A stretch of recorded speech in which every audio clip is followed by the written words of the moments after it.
I mean, yeah. I'm just... Or bro sharing a giant tub of popcorn. Nobody offered you popcorn? Nobody offered me popcorn? She's just pretty, man. Look at her.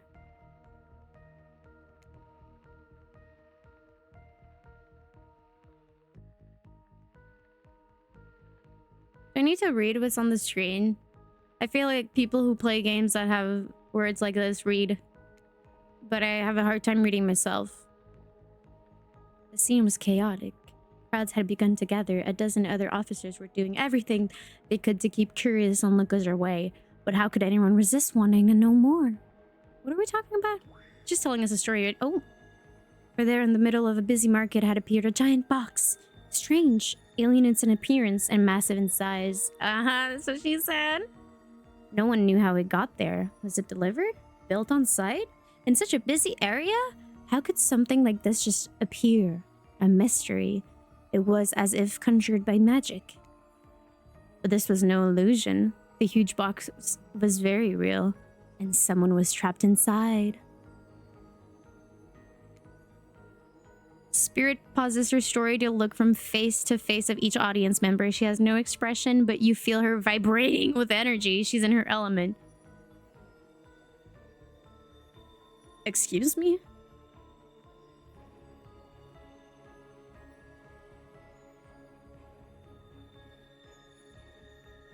Can someone so I can get some coffee? Wake me up.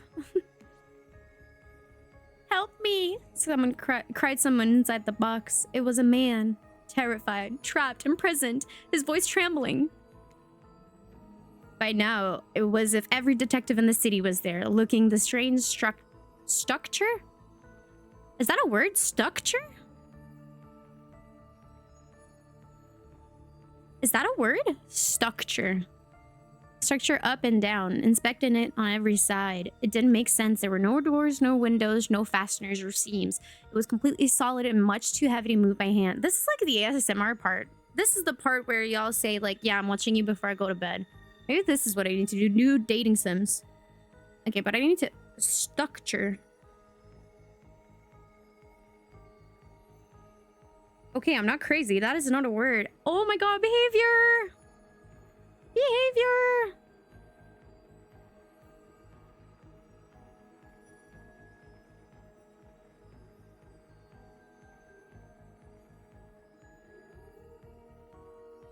All hail the doctor. I will be using this picture, and I can already use it actually. I'm gonna tweet at behavior.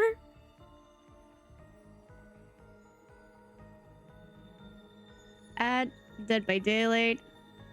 At behavior.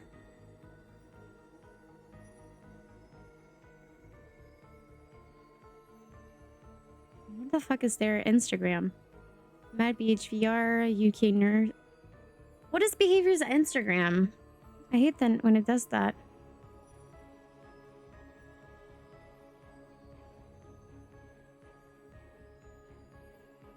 Behavior interactive. Ah, whatever. Do they have a hooked on you? Hooked on you? The narrator, they do. There's a pretty typo in your...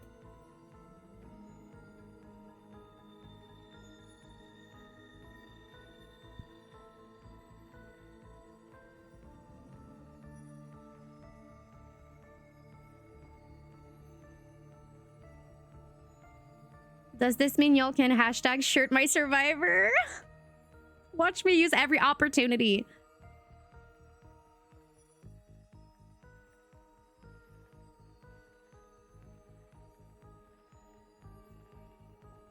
Okay. Solid, that is, except for a single small slit, just enough to see the bloodshot eyes of the prisoner trapped inside. I don't know what happened. I woke up and here I was. I'm so scared. Please help me, cried the man, as if pleading for his life. No stranger to tense situations, Detective Hota comforted the man. She used her training to calm him and buy him and buy time for the other investigators. However, time did not bring clarity, only anxiety as the night dragged on with no progress opening the box. The box, you opened it. I came. And as the night grew longer, the seeping rain puddling on the ground, the man inside grew more desperate, more sad and lonely, more pathetic, and he needed of help. Just like every man. But Detective Hada was no help at all. Powerless to save him, guilt began to weigh on her like it never had before. Don't let me die in here, the man begged. Don't let me die alone. Stay calm, instructed Detective Hada. You're not alone. I'm here. Hell, half the town is here. We're all in this together, and we won't let this be the end of your story. Oh no, she has a tear. Look at her. What a babe. Looking through the narrowest of passageways, Detective Hada watched her own reflection in the tear-filled eyes of the strange, sad prisoner. Together, they both wept in silence at the hopelessness of the moment. Promise? Asked the man. Promise that I'm not alone? Yes, she promised. I do. A small pledge. She felt an instant connection like she had never felt before. Not to her family, not to her friends, not to any of the other hostages she had worked so hard to free before. And so, when the man's eyes closed and backed away, it didn't scare Detective Hada, for she knew he would return, and he did, pressing his lips up to the narrow slit in this horrible puzzle box, repeating his question again, steam flowing from his mouth as he asked, Promise? Promise that I'm not alone? Why is she looking? Okay, let's just take a second to stare at her.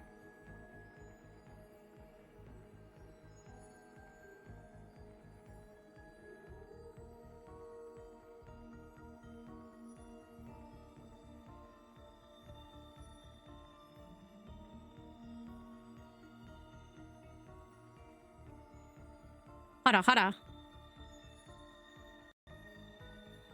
Sorry about that. I smacked my mic. I was like, fuck you.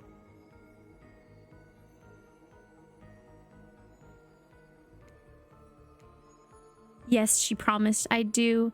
And pressing her palms against the cold outside of the box without truly knowing why, Detective Hada leaned forward and placed her own lips up to the opening, letting her breathe creep into this strange structure, allowing her warm lips to fall on this man's.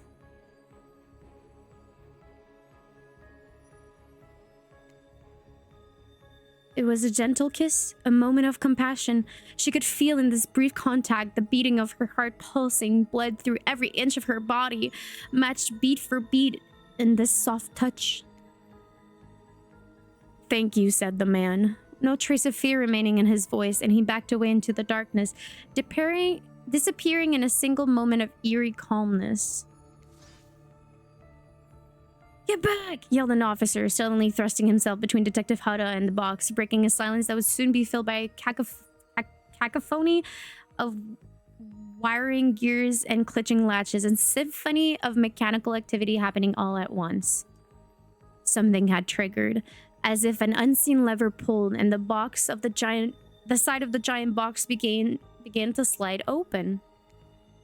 Detective Hada gripped her flashlight tightly and pushed forward into the foggy interior of the giant box. Her feet splashed in the puddled rainwater, her heart racing as she swept her light from side to side. Ah! And that's when her eyes landed on the man, or at least landed on what should have been him. There, in the corner of the box, was a pile of pieces, like parts of doll, almost pulled apart, or perhaps that's just how Detective Hada had to think of him in that moment to survive. Huh? A collection of segments, limbs, pieces, disconnected from one another, cleanly severed and placed in a neat little pile. And atop that pile, a head.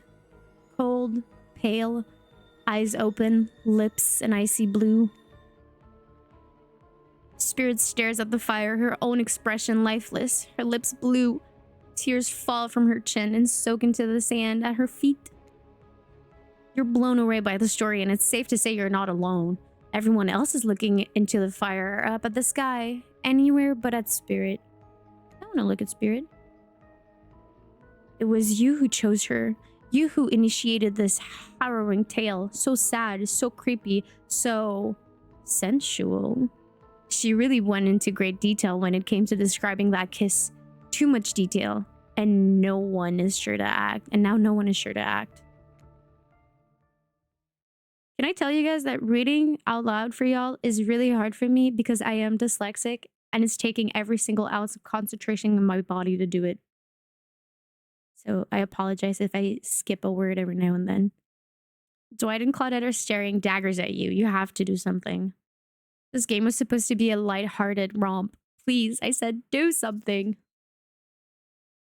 Cool story.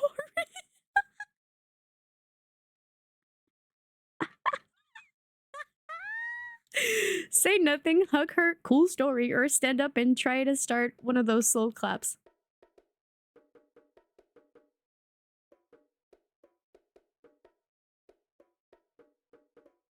I should have started recording this part because, like, I don't have any more space on my computer to record. I forgot. That's why I need an SSD. Because I was like, this could be like a perfect story time thingy. So what do I pick, y'all? What do I pick? I'm debating between say nothing and hug her and stand up and try to start one of those slow claps.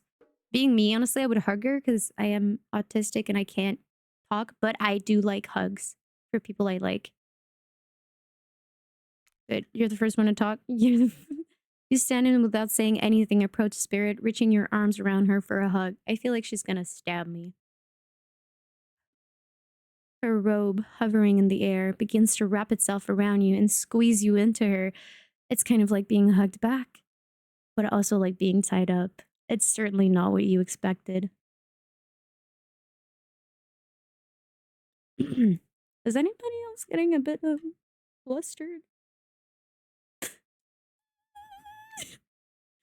Instinctually, you pull yourself away, but it's an awkward movement and you nearly fall over into the fire.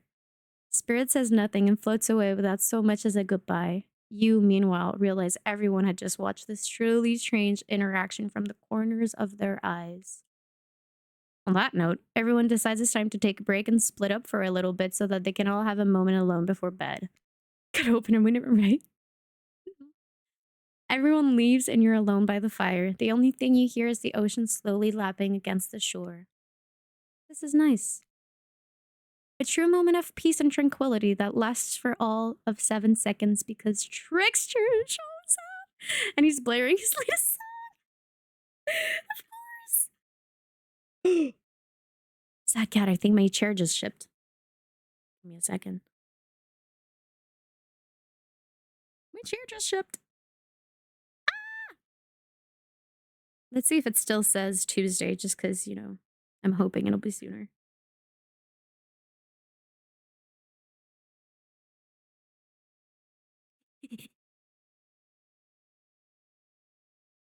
Shipping with Ento will come. Fuck that shit. It still says Tuesday.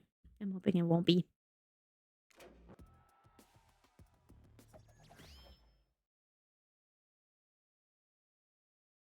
Ah, God, I wasn't prepared for this. Oh, Lord.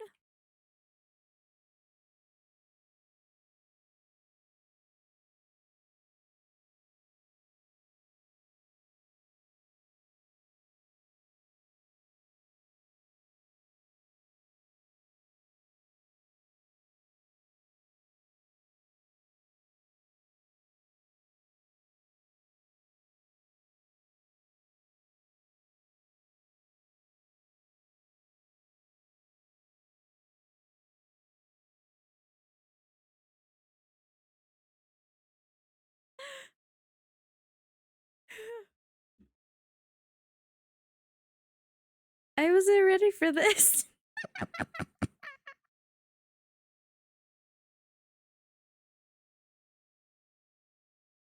Why does he look so bad? Oh, God. Ooh. My ass hurts. God, I'm so tired of this chair. Oh, God. Alright, the dogs are gonna have to eat soon. Okay. He doesn't wait for an answer. I know you've been hearing from these guppies all day, but I want you to hear something from a big fish like me. My voice is like cracking. Something special those in charge of this island don't want you to hear. You can tell that I was like, okay, and then I am the ultimate catch on this island, the only lobster in an ocean of sardines. No one can give you what I can. Ooh.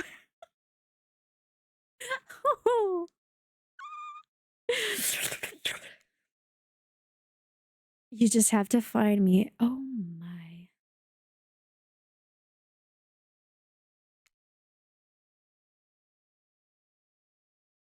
If he, okay, this, but add girl after baby, come find me, baby girl. Trickster leaves. You're a bit confused about what to make of his cryptic clues, but you aren't going to get any time to yourself to think about them just yet. Spirit approaches you. Fuck yeah.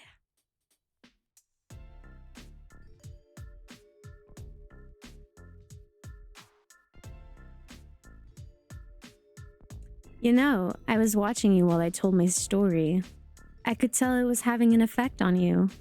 The fog that follows me around. I could feel you breathing heavily, taking me in. You and I are both absolutely flabbergasted at that piece of information. Legit, you learn something new every day, even when you're a narrator. Oh, you're doing it again right now. You need to calm down. You should come to the hot tub with me.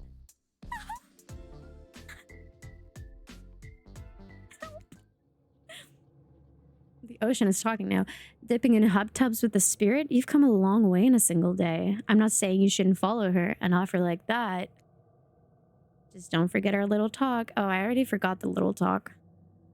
Should I have started from the beginning? In the beginning? Or are we okay with this? Because I forgot everything. It's alright. It's alright. We could just do multiple playthroughs and who we want to fuck. You and your storyteller friend slip into the water. It's just the right temperature for an evening dip. Plus, if some jealous shark comes along and manages to jump from the ocean into the pool, you're also pretty sure your killer companion could handle it. I just want to be totally clear. Even though that story bore some similarities to my life, it was not about me in any way, shape, or form. Not symbolically, not metaphorically, not any otherically. Otherically? I believe you completely. Sure, you cut into pieces in your life, and so is the person in the story. A perfectly normal coincidence. Sure, you're on this island, trapped, one might say, in a most puzzling place. Also a completely irregular coincidence. And sure, his lips were blue. Your lips are blue. Really? You'd call this blue? Searching for answers, hoping to find... revenge. Okay, so the similarities stop there, I guess. Coincidences. Sorry, the coincidences. Get this through your head, whoever you are. Samurai blood runs through my veins. Or well, maybe it has coagulated by now. No need to sweat the details. Regardless, I am a descendant of noble warriors. Thousands of years of training with bladed weapons precede my entrance into this world. She's so cute, though. Do you know how many swords that is? A lot. You've got to figure that with that many sharp... You've got to figure that with that many sharp edges, a person is bound to get disconnected from a body here and there. The truth is, I wouldn't typically share this, so don't go blabbing about it. I dreamt that story, like watching a movie in my sleep, when I was just a little girl, years before my father sunk his blade into my skin. And y'all say you have daddy issues. I've never been able to shake it. That's a very adult story for a child to dream. You believe me? Yeah, I want to fuck you. I know we just met, but yes, I do believe you. The way you told that story, it clearly came from someplace deep. Fool. Who taught you to trust a stranger? You're going to get hurt if you don't learn to take better care of yourself. Now you've got me wondering, do I believe you if you believe her or not? And if I know everything, because trust me, I do know everything. Don't I already know the answer to my own question about if I believe your answer to Spirit's question? Whoa. Ocean air got me tripping. Sorry, I didn't mean to distract us both. What's important is that a certain corpsey cutie floating in a cloud of magical mist might still be waiting for you to say the right thing and free her from her puzzle box. If you believe that she is the... Damn it, got me going again. I can't fix her. Unfortunately, before you can follow this conundrum to what will surely be a mind-numbing cycle of new questions, you find a certain someone standing before you with a fresh towel ready to dry you off. Sorry, kids. They're so cute, though. But it's time for bed. I might be the youngest one here, but I'm no kid. I do, however, love being wrapped up in a fresh, clean towel. My mother used to help me wash my hair when I was young. She'd comb out all of the tangles and tie a ribbon around it before sending me on my own way. I miss her. You watch as Spirit stares off into the distance, her hand gripping into a tight fist. She doesn't notice you're watching her at first. When she catches you looking, she turns away, roughly grabs a towel from Dwight, then pushes him and Claudette aside as she floats off. You head over to the campfire. The heat is comforting on this chilly night.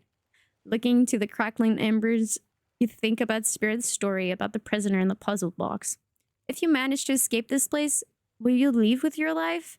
Or has it already been taken from you, and it's just a matter of time until you make a gruesome discovery? Dun, dun, dun. Before you can dwell too much on your fate, Claudette and Dwight arrive, their own familiar creepy smile stretching from ear to ear. It's a bit menacing to see a smile like that lit by a firelight. We must apologize for the accommodations. Why do they look like that? We weren't prepared for another guest, but we're going to make you comfortable, or die trying. They hand over a pillow and blanket and welcome you to snuggle up by the fire. Oh. Perhaps some music will put you at ease? Just try to keep the volume to a minimum. Our other guests aren't the types you'll want to rob of their beauty sleep. Instructions for what? As you relax and look into the fire, the radio begins to fuzz and flicker. You examine it and decide that you might adjust the dial and fix it. What the fuck?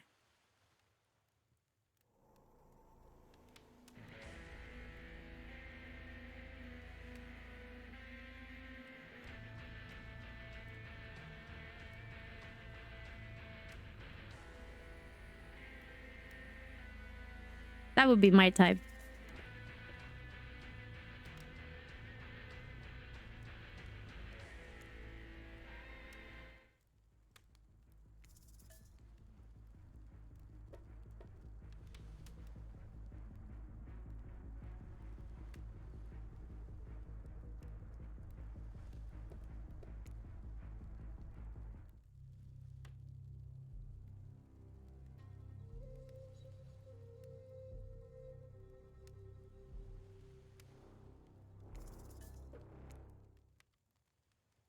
No matter how many things you listen to, you still can't sleep. You decide to ask one of the killers to spend a little more time with you until you're sleepier. Who would you like to summon to your side as you lay by the fire?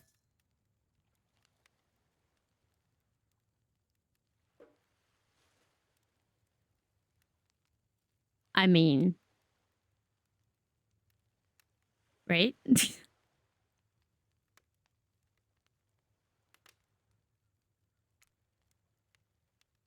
Spirit, are you around? I was wondering if I could get a little company.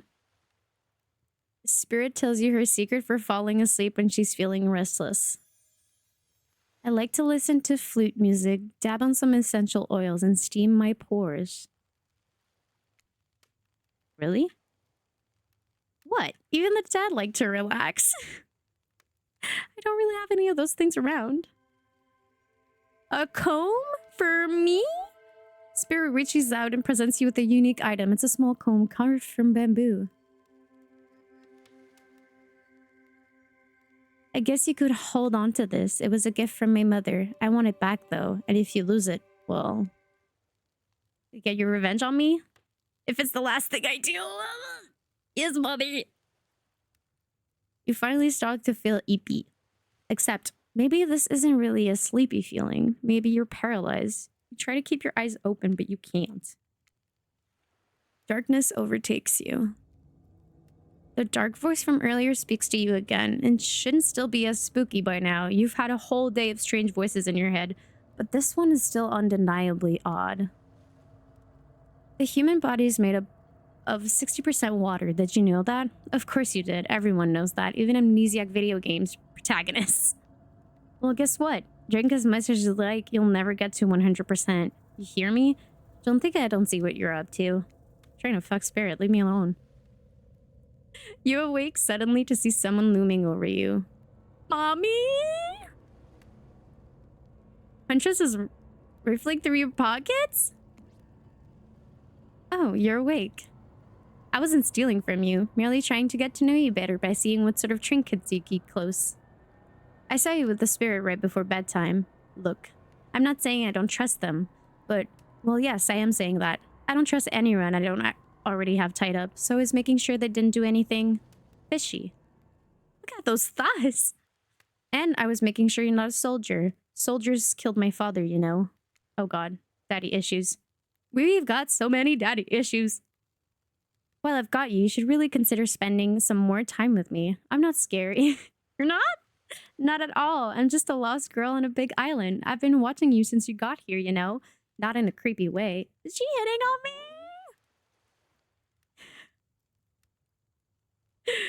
Oh, don't worry, Sturdy. Hi. How are you doing? I'm exhausted. The games weren't fun. But we've been having a good time. Huntress pauses for a long moment. All right. In a charmingly creepy way, I've noticed how fun-loving you seem. If you spend some time with me tomorrow, maybe I'll take you to the special place I found. It's all mine. Can we talk about this? I don't know if y'all see this, but the little hip dip, the little like part where the hip squishes to the pelvic area. Yes. None of the other killers have been able to find me there. It's quiet and isolated. Maybe I'll even show you how to make beef stroganoff. God, I want to stroganoff your beef.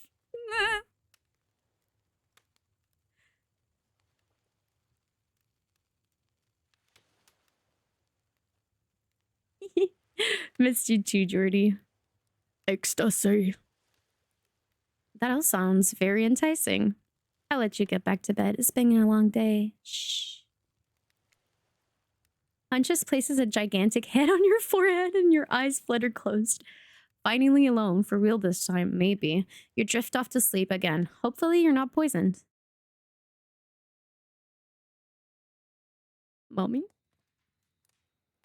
Wait a second, where are we? This isn't... Oh, geez, it is. It's one of those reality show confessional rooms where all the contestants talk directly to the camera.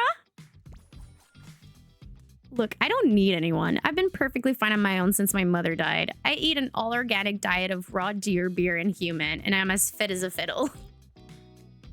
That being said, something about this newcomer makes me think that I might be missing out on some huge parts of this thing called life. There's always time to turn things around. Like that one time I spent day and night searching for food in vain, only to return to my cabin spent and starving to find a family of squirrels nesting in my chimney.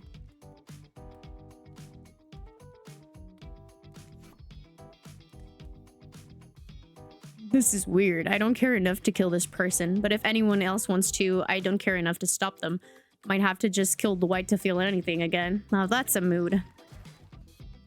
Yeah, today was fun. I don't want to get ahead of myself or really invest in something that might hurt me, so I don't know. Maybe we'll just see how it goes, or maybe they'll realize I'm not the one for them. They seem pretty smart, so that's probably what'll happen. I gotta learn to go easier on myself. Who could love me if I can't love myself?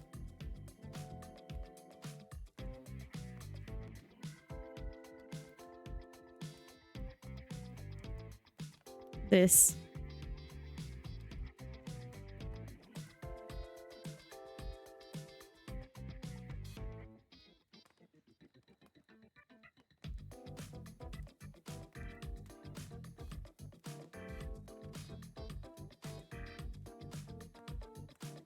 That is funny. I know that everyone thinks of me as beautiful, cold-blooded monster. I can't help it. Circulation just isn't my thing. I don't choose to be cold. This cute hat and robe? Okay, those are a choice, sure. The wrist. If someone were to come around and capture my heart, at least that beats being stabbed in it. Besides, if I'm gonna get bloody revenge on a society that used me and throw me away, maybe it wouldn't hurt to have a little help. Excuse me, that doesn't make sense, right? The typing of that phrase, if I'm gonna get bloody revenge on a society that used me and throw me away. And threw me away?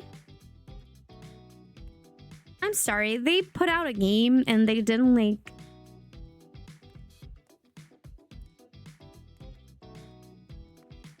I'm not crazy, right? It's threw me away, not throw me away. Right?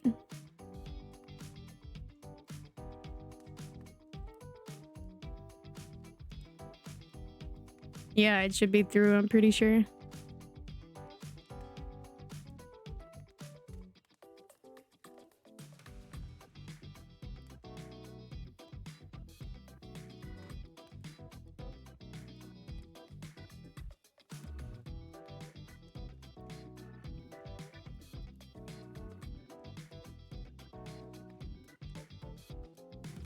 You can tell this was made by a French company.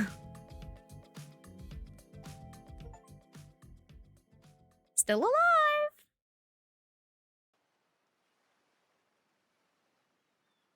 You open your eyes, the sun is shining, there's not a cloud in the sky, and you feel great, totally well rested. You're not even suspicious of the fact that you fell asleep at the campfire but woke up several yards down the beach. Wait, are you on vacation? Was yesterday nothing more than a strange dream? No, not a dream. You really are here for another day. Why? I have no idea. You're obviously a weirdo. Like, you're telling me that all of that text has gone through years? Because when did this game come out? Hooked on You. Came out in 22. So it's been over a year. And they haven't noticed that? I wouldn't rule out a nightmare just yet, though. At least they make for a sexy bunch, no? Yes, they do. And talk about sexy. Here comes Trickster carrying coffee. Ah! Morning, beautiful. I might like a nice cup of joe to start this incredible day off right. I want a cup of you.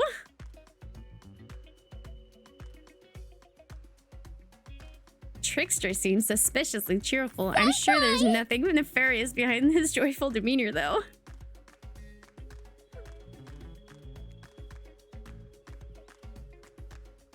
Everyone knows musicians are morning people. I also want to wish you luck. Today's an important one. My only regret is that I won't be a bigger part of it. Budgeting issues? Also, I'm just swamped with engagements, especially on the other island. Other island? Trinkster winks at you. If you want to ask him how to reach the other island, now is the... never mind, he left. Oh. Well, at least he brought me a cup of... no, wait, don't drink that. What the hell was that? They don't call him Trickster because he's good on a skateboard.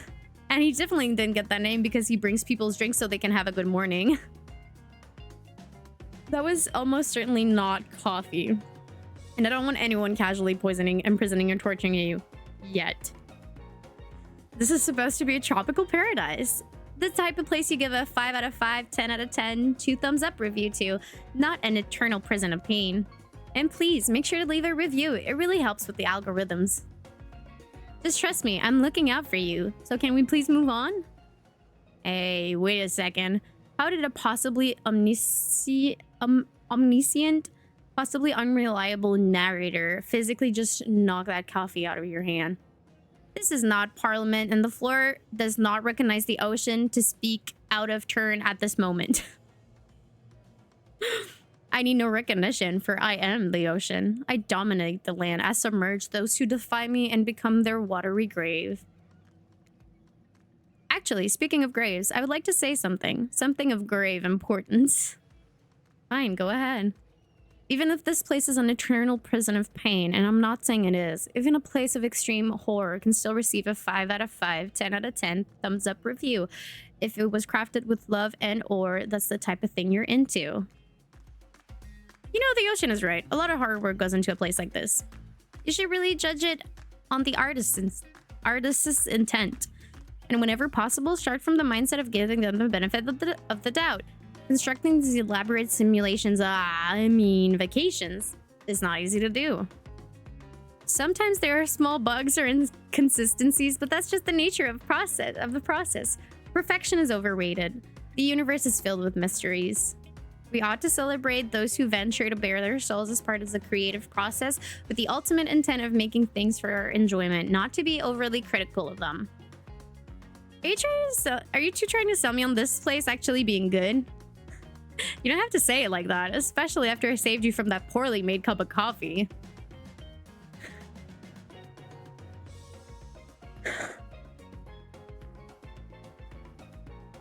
Well, you know what to do to make that happen.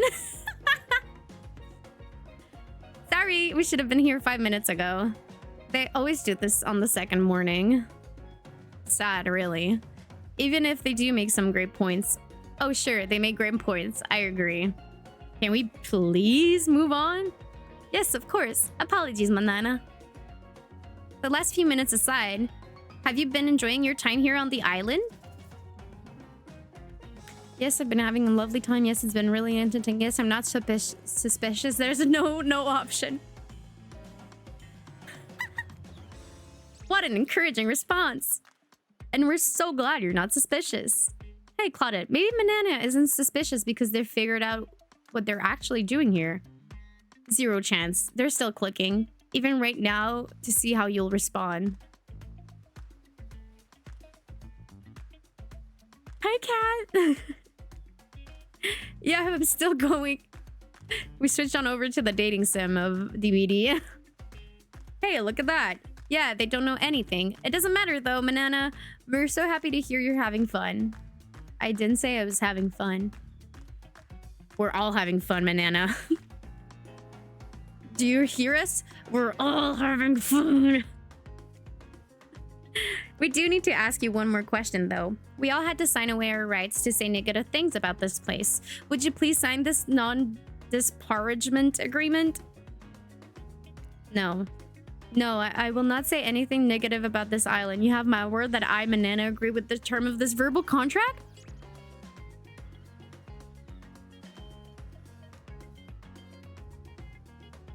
Hey, Manana, it's still totally cool if you have constructive feedback. The place to leave that is in a positive review, because we all know that nobody reads negative reviews of games or resorts like this. Anyway, I see Dwight and Claudette have gone into a trance, and with the grumbling I hear from your belly, that can only mean one thing. Breakfast. It's funny because my belly's actually like grumbling. I'm just gonna pause. The dogs are going crazy. They need to go out and I need to feed them too. So just give me a couple minutes. I will be right back.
It's legit hot in this room.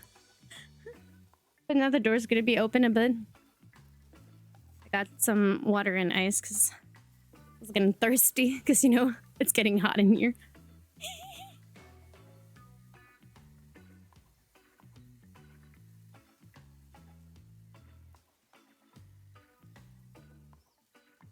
Are you guys enjoying this? I'm not gonna lie, I'm having fun.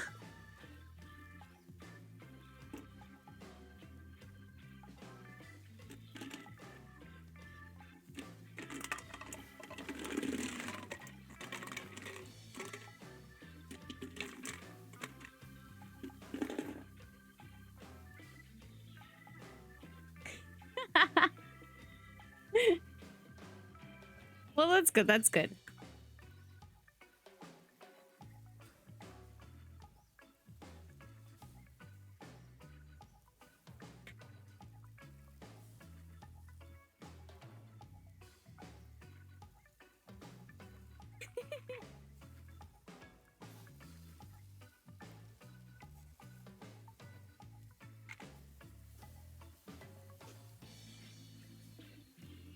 Okay. Perfect timing. Everyone rolls into the dining area to lard up those sexy little bellies with pancakes and bacon and... How do I... And so much for maintaining these beach pods. We're all half naked in a tropical paradise. Can we get some strawberries here? A yogurt? Magic powers will only get you so far. Even killers should watch their sodium intake. You take your plate and sit down, thinking about yesterday and the whirlwind of feelings you experienced. Danger, dread, disorientation. It was like going through puberty again, except all in one day on a beautiful and mysterious island. It looks like you're not the only one doing some introspection, though. Trapper stands up to talk about how his day went, in case anyone was wondering. Probably. Personally, I wasn't. I can't imagine you could make me any angrier today than you did yesterday. But I really hope you do. I really, really hope you do. Unrelated. Anyone see where I left my cleaver? Haha, just kidding. I know where my cleaver is. Well, that was bizarre. Back to your brick. Nope. Now Huntress steps up to talk about her feelings. This island is treacherous. I don't know what the newcomer thinks they are doing here, but it certainly isn't helping any of us. Whoa. Huntress pretends to be all independent, but is she secretly kind of...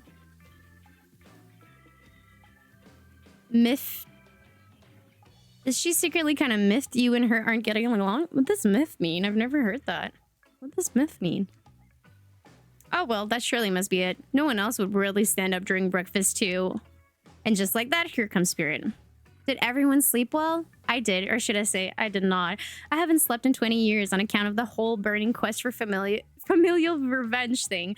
And last night was no different. So in that case, it was exactly how it should be. Got a lot of reading done, though. Now, if you don't mind, I'm going to go back to quietly resenting being trapped here with you all while looking cute doing so. Guessing Wraith had enough time to work up the courage to speak in front of a group. Ah, perfect. There he is. Take us home, Wraith. Oh, hey. That was fun yesterday, huh? Yeah, I mean, not like too much fun. That would be weird. But like a good amount of fun. And now they're all looking at you expectantly. Wait, are you supposed to stand up and explain how yesterday made you feel? I think I need to process everything by myself. I'll see you all soon. Damn, what a power play. Keep on wanting more. You're getting good at this gamer. Sexy, true to life experience. Shame you didn't get to eat in breakfast, but so be it. I want breakfast. Breakfast is my favorite meal. After breakfast, you head to the hot tub by yourself to clear your head. Yesterday was, in short, a lot. Before you get there, though, something catches your attention. You hear that? Who are you addressing, me? Well, yeah, I guess that is okay, right? You know, I might be pursuing a relationship with one of these 4 fine killers, but he feels like the person I'm getting to know the most is you, narrator. It's only okay in so much as it serves to illustrate that you've lost your mind, seeing how I'm not real and all. Yeah, I heard it this time. I think it's coming from behind the pool shed. No, stick it in there. A little more, a little more. Oh, yeah, that's it. Yes! How does that feel? Intense. Nice. Yeah, that feels right. This is uncomfortable. Now, I want you to take that and put it right... Yeah, you know what I'm talking about. Just like that? Exactly like that. I swear I had no idea these two even do, whatever it is they're doing. I'm afraid to look. Please say something so they know you're close by and can hear everything. Oh, wow. Look at this super cool bottle of Trickster brand suntan lotion someone left on a chair. Or anyone know where I can buy some? Damn it. Oh, come on. A little privacy, please. Dwight is panting and Claudette has a crazy look in her eyes. Sorry, I didn't know how else to let you know I was here. And that I could hear you while, you know. No, what? What do you think we were doing? You were doing... I don't know exactly what you were doing, but it sounded, like fun? You think two people trying to find new ways to kill each other in a desperate search to make their own death permanent is fun? Oops. I know. We got 5 minutes to ourselves every day, and we spend it hoping if we stab each other in just the right spot, we won't get resurrected. I've come to believe that the key is finding the exact place we need to bleed out from. And I believe that place is in our appendix. Why else would it be there?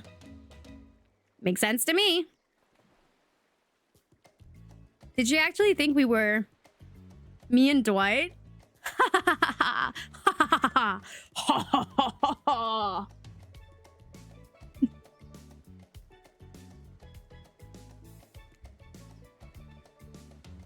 You don't have to laugh that hard.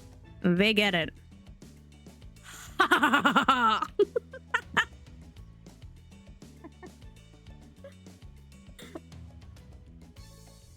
is this stream?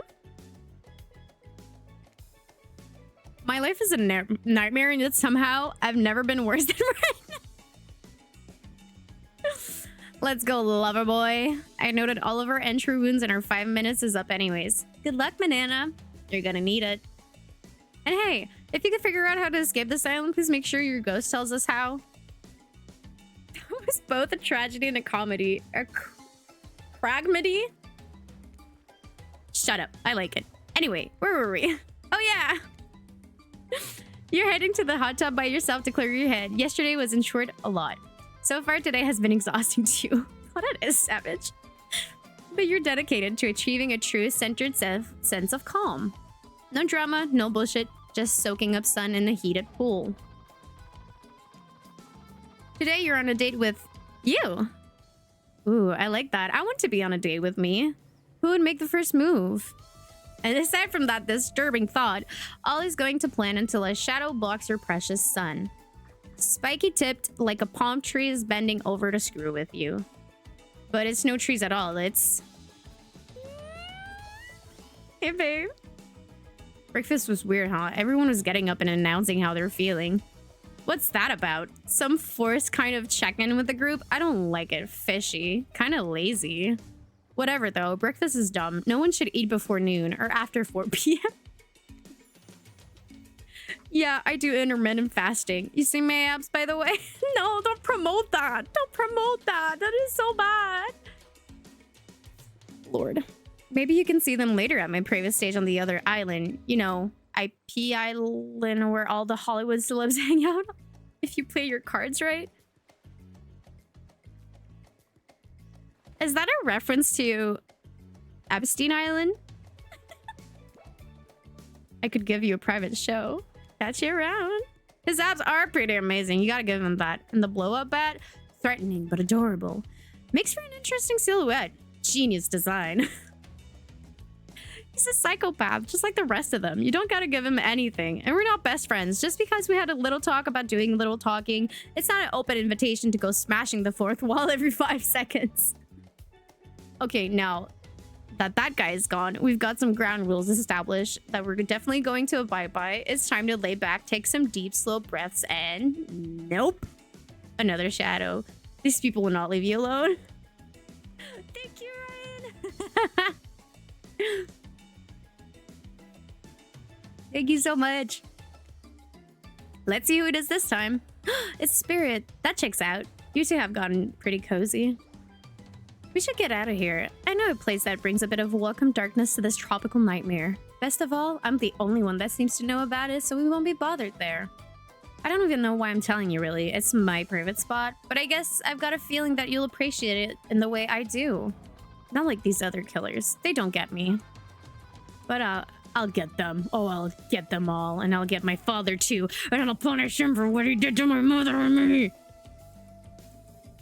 Spirit radiates a menacing aura, waving her sword around in the air as she threatens, well, the entire universe. It's scary, and more than a little hot, if you get turned on by menacing. I do get turned on by menacing, thank you. Look, at this time on Murderer's Island has got us both a little confused about things. I'm choosing to lean into it. I suggest you do the same.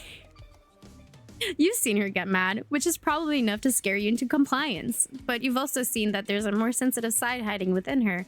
Which one do you think will win out? You consider her offer, but before you can decide if you want to go off with Spirit, the Wraith interjects. Honestly, Spirit's great. She's the only one around here that doesn't totally get on my nerves. I guess you've got good taste, but I don't know. We could hang out. I could show you some cool stuff if you want, or forget I said anything. He's so like, he's not confident with himself. Like, have you seen him? Like, this Wraith, I want to do things to.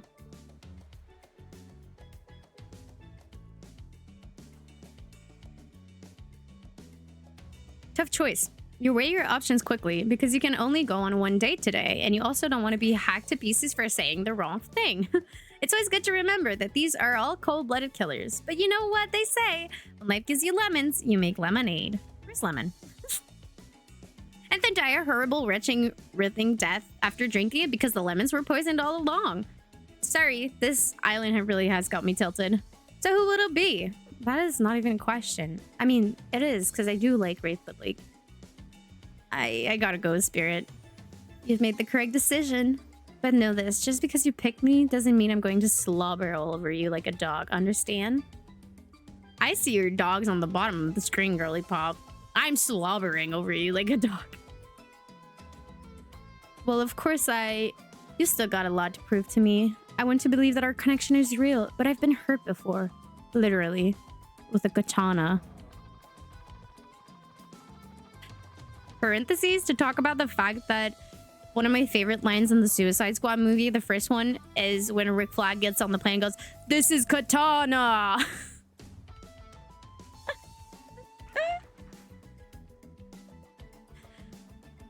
A katana that I now wield in spectral form. You feel me? Because you will feel me if you try any of that macho trapper crap. You want to feel you believe me? Yeah, I feel you. Before you ask Claudette and Dwight to clarify, I'll just let you know that yes, it is too late to change your answer now. I wouldn't want to change my answer.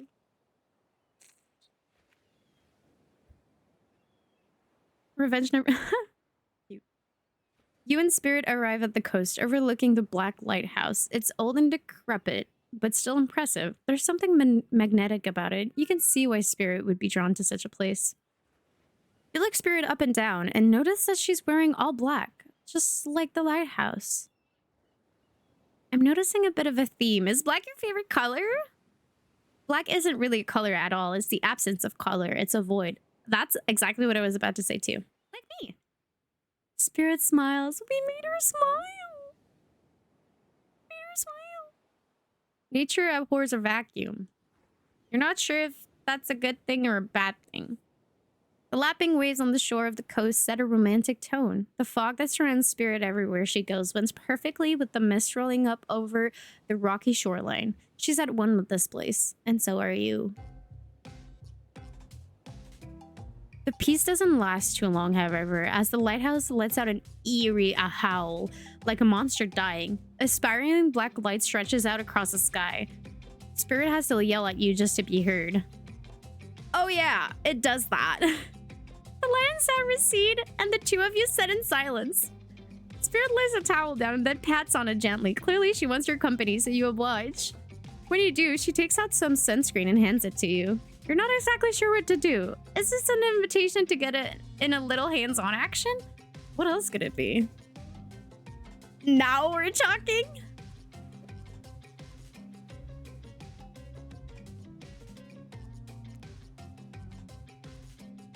Now we're talking. Where should I start? Your back? They always seem to start there in the movies. Whoa, sailor, slow your roll. She doesn't actually need help reaching behind her. Haven't you noticed that her hands float in the air? I'm good. The lotion is for you. You need any help reaching those difficult spots?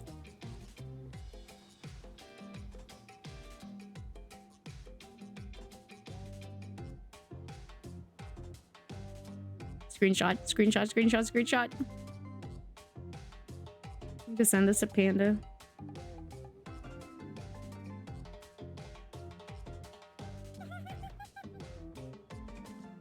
You see a hand float around your back? Sure, why not? Spirit's hand on your back is ice cold, but she has a soft touch. When she's done, she takes care of herself. You watch as Spirit applies sunscreen to herself in the most unique way, by floating her own hand around her back to spread it on.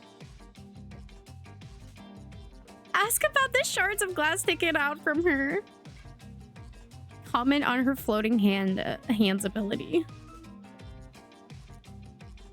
So, if you don't mind me, what's the deal with all the shards of glass sticking out from all over your body? You really want to know? You're not creeped out by them?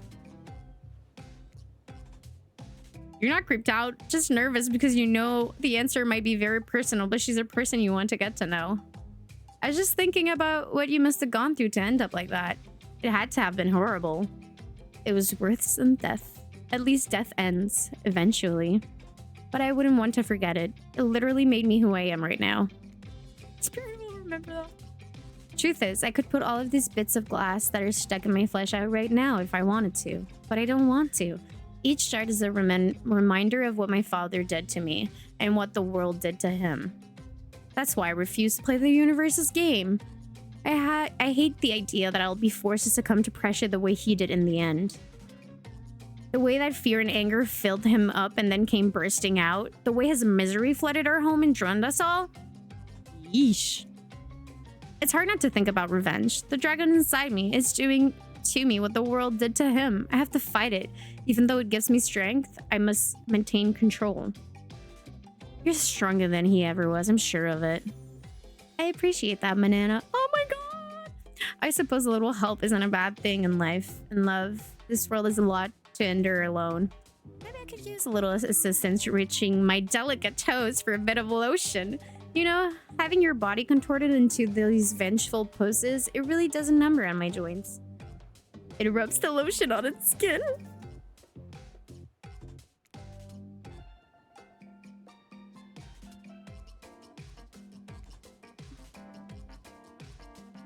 Perfect. Perfect. Perfect. Oh no.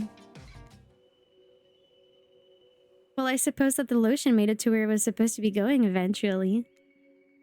And you weren't too incredibly wasteful. I'm not a woman who believes in rushing through things just to get them done. If there is a next time, I'm sure you'll do even better. Look up at the lighthouse. Its ominous dark form hovering above this moment between Spirit and yourself. Evil as it clearly is, in this case, it does you a solid by blurting out another ominous moan and burst of black light that rescues you from this awkward silence. From seemingly out of nowhere, an ancient-looking ship appears in the water. It glows, itself a thing of death. A spirit of a ship that once sailed these seas centuries ago.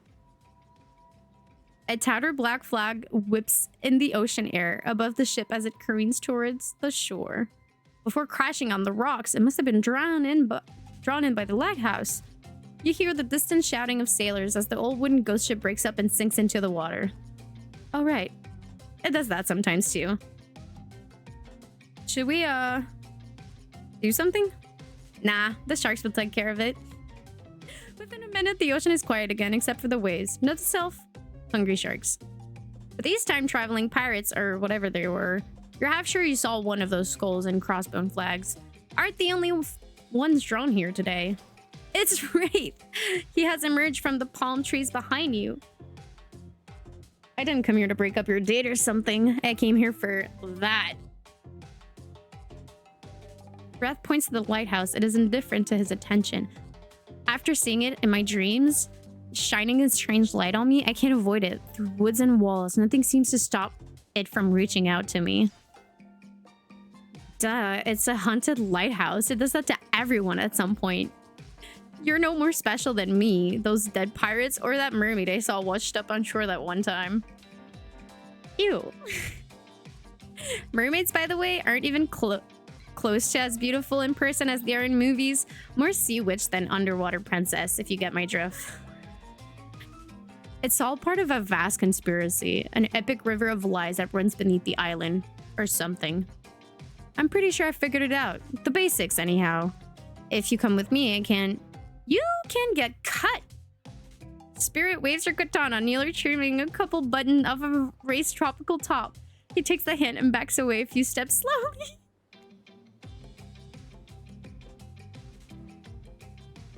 For the quiet guy, he never really shuts up. Okay, be that way, you'll see. Alone at last, tension broken, deathly moans quiet, and Wraith's banished back to wherever he hangs out. You scooch closer to Spirit, breathing in the damn foggy air that seems to emanate from her. It's not quite clear how that whole fog thing works, but you don't even care. You're feeling this moment. Spirit seems to be feeling it too. She starts to adjust her robe, and you get a peek at the bathing suit beneath. For someone who seems intent on proving how little she cares about what everyone else thinks, she puts a lot of work into getting into that suit. It's got straps for days. However, you're so focused on what's happening with Spirit, you don't see the next interruption coming. Oh god. And Claudette and Dwight burst into you and interrupt whatever you were doing. It doesn't seem like they were ready to bump into much. We're here to make a very dramatic announcement. Well, technically, we're here to invite you to join us back at the beach, where we'll be making a very dramatic announcement. It's hard being the producers and the hosts. Aren't survivors supposed to work in groups of 4? That's true. When you arrive at the beach, you realize you were set up. Despite promising an announcement, Dwight and Claudette simply stand quietly. This isn't at all what was promised. Wait a minute, there's no announcement here? But there is a me? You got mud in your ears, friend? I told you to get lost. Don't you see? Lost is what I am, and so are you. But I know the way out. I've got a map back in my secret lair, literally and figuratively. Yeah, I know the difference. That's why you should ditch Spirit and come spend the rest of the night with me instead. You got a secret lair? Damn it. Who said anything about a secret lair? I said I've got sap in my secret hair. There's a flap on my secret chair. Don't change the subject. Don't ask me what he's talking about. You're trying to make a mess of the first nice day I've had in I don't know how long, because it's not even clear what year it is, but in a while. I'm not about to be ditched for the likes of you. It's not me messing things up. Like I keep trying to tell you, it's this dang island. I've come to accept the difficult truth. What's happening here? Well, I'm convinced that it's our fate. It's not anyone's decision. It's simply the way it will be. There's no use fighting it. What will you ever know about fighting? All you know is hiding in your spooky little secret hair and crying like a baby while ringing your little bell. So don't tell me what I can and can't fight back against. I was born a fighter. A dragon lives inside me. I can't not fight, even when all I might want to do is hide. Don't you see the giant hat? It's a metaphor. If I do have a fate, my fate is to win every fight that comes my way. Got it? Folks. Oh, you hide. I've seen you hide. You do your phase walking routine. What do you call that? It's basically cloaking, and we all know that cloaking is a type of hiding. Folks, you cloak, I don't cloak. I'm not a cloaker. I phase walk out in the open. You just can't see me. You have no idea what they're talking about, but this sure sounds like some video game community forum thread minutia here, if there is ever such a thing. Not that you know about that either. It sure does seem like Dwight and Claudia are going to stop it. Are going to stop this, so it's on you. Ahem. I think I was brought here to make a choice, so I'm going to do that now, and I choose...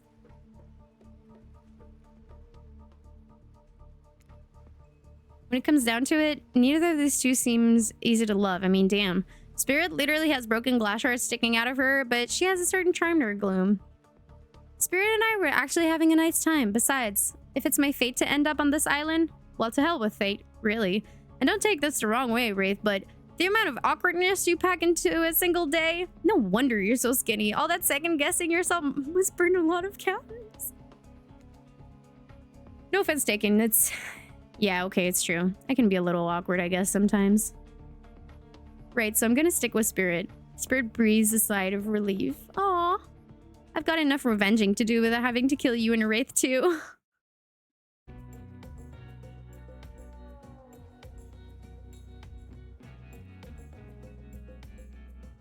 Spirit walks you around a corner to show you something that she discovered in this place and knew was meant to be connected with her journey. A cherry tree. It is just a small sapling, but it has begun to sprout flowers. It doesn't make sense to see a cherry tree here in this place. It also doesn't make sense to see a ghost in a black bathing suit, so you just accept it. As Spirit steps up to the tree, a cold breeze pulls some petals off and they come cascading through the air around the both of you. Do you know the meaning of the cherry blossom? They're beautiful, but also quite symbolic. Of course, like all good symbols, their meaning is pretty complicated. What do they mean to you? For many people, being among cherry blossoms is like being at a celebration of life. People travel great distances just to be near their vibrant beauty. However, as beautiful as they might be, they aren't magical. They're simply flowers. They quickly die and fade away, and for this reason, they are the symbol of the fleeting nature of life, of a fragile mortality.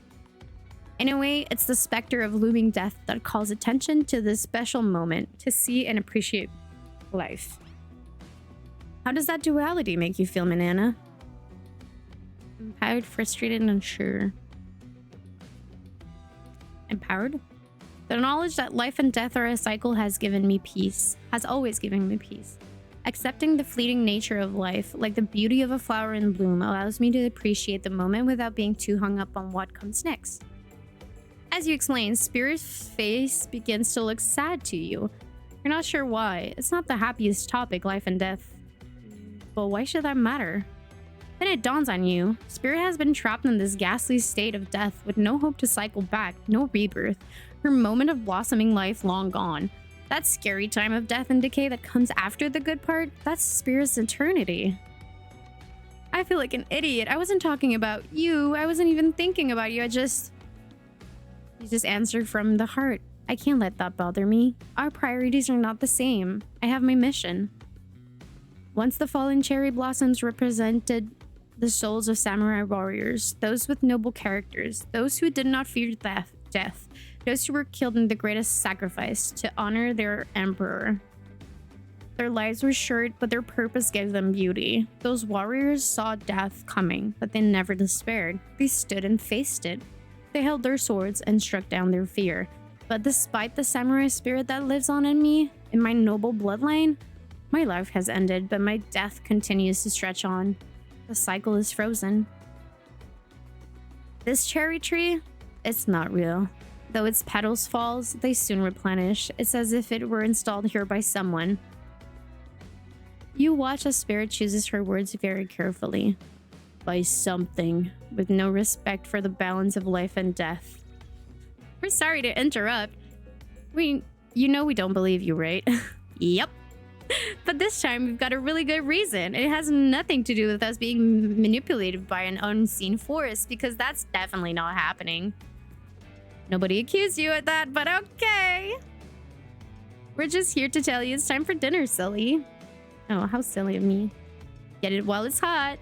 I guess it's time to go or whatever. Thanks for spending some time with me today. I enjoyed it.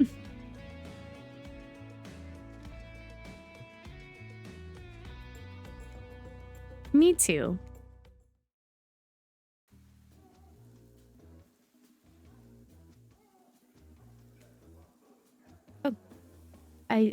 didn't see the first part.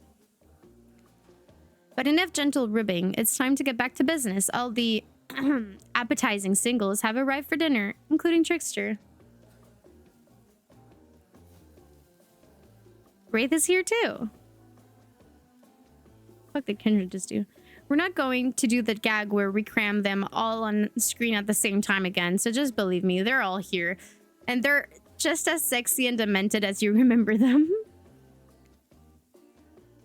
With your love on the line, everyone is being very careful not to offend you by saying the wrong thing. Congrats, by the way, on getting this far. I'm as surprised as you are that these four are falling for you. No, not because of your personality, but because you just met them yesterday. However, since Trapper seems like the biggest long shot to end up holding on to your heart, he throws caution to the wind and speaks up. It's a pretty small consolation prize for being the least loved killer on Murderer's Island, but hey, letting them have this one moment in the spotlight is the least we can do, and heaven knows they won't do any better than that. If I'm dining solo, I'm eating what I want, and you're all eating it too. Lamb shank. Rare salt, pepper, no sauces allowed, and serve it with one single piece of broccoli so Wraith won't complain. I like broccoli. Gives me horrible gas. Oh, I don't like that. Buddy, wait till you smell what rare lamb does to my bowels. It's awesome. That's like a conversation between me and Panda. Dinner will be served shortly, but certain power brokers would like to know about your day. Would you like to share your day with the rest of the group? You've had an interesting day, that's for sure, but how will you describe it to the others? Say too much or too little and could affect your standing with the group. Okay, but don't just sit there saying nothing. Nothing is not an option. Be coy, gush about your date. What do we do? If we gush about our date, do you think Spirit will like us more? What is...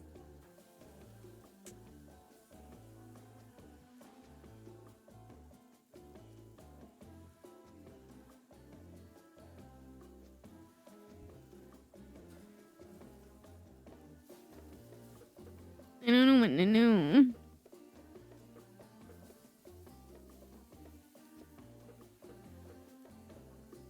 I hear you say,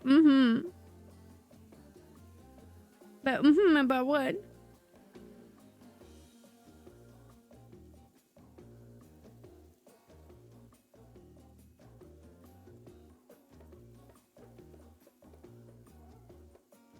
I'll gush about my date.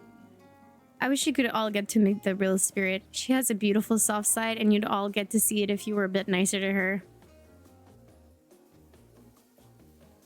I didn't think it was gonna do that! Spirit looks totally horrified. I promise she doesn't want people paying her any more attention. She's just trying to do her own thing, not fit into this killer club. That's not what I wanted to do! Seriously? Did you listen to a single thing I said today? It seems clear to me that you did not! I fucked up!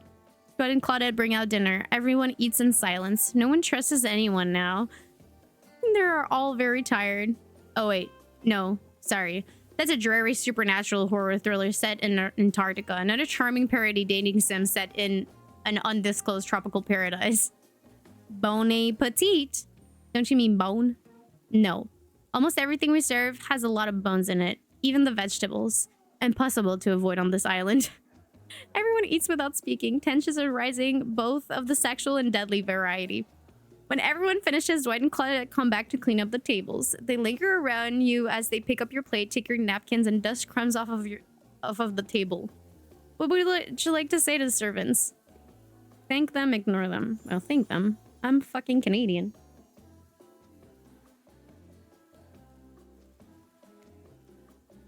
Everyone, if you would please be so kind as to follow us to the fire pit, would greatly appreciate it. We've been told something big is going to happen, something that will change everything. You can go willingly or you can go unwillingly. You have no choice. Tough cookies.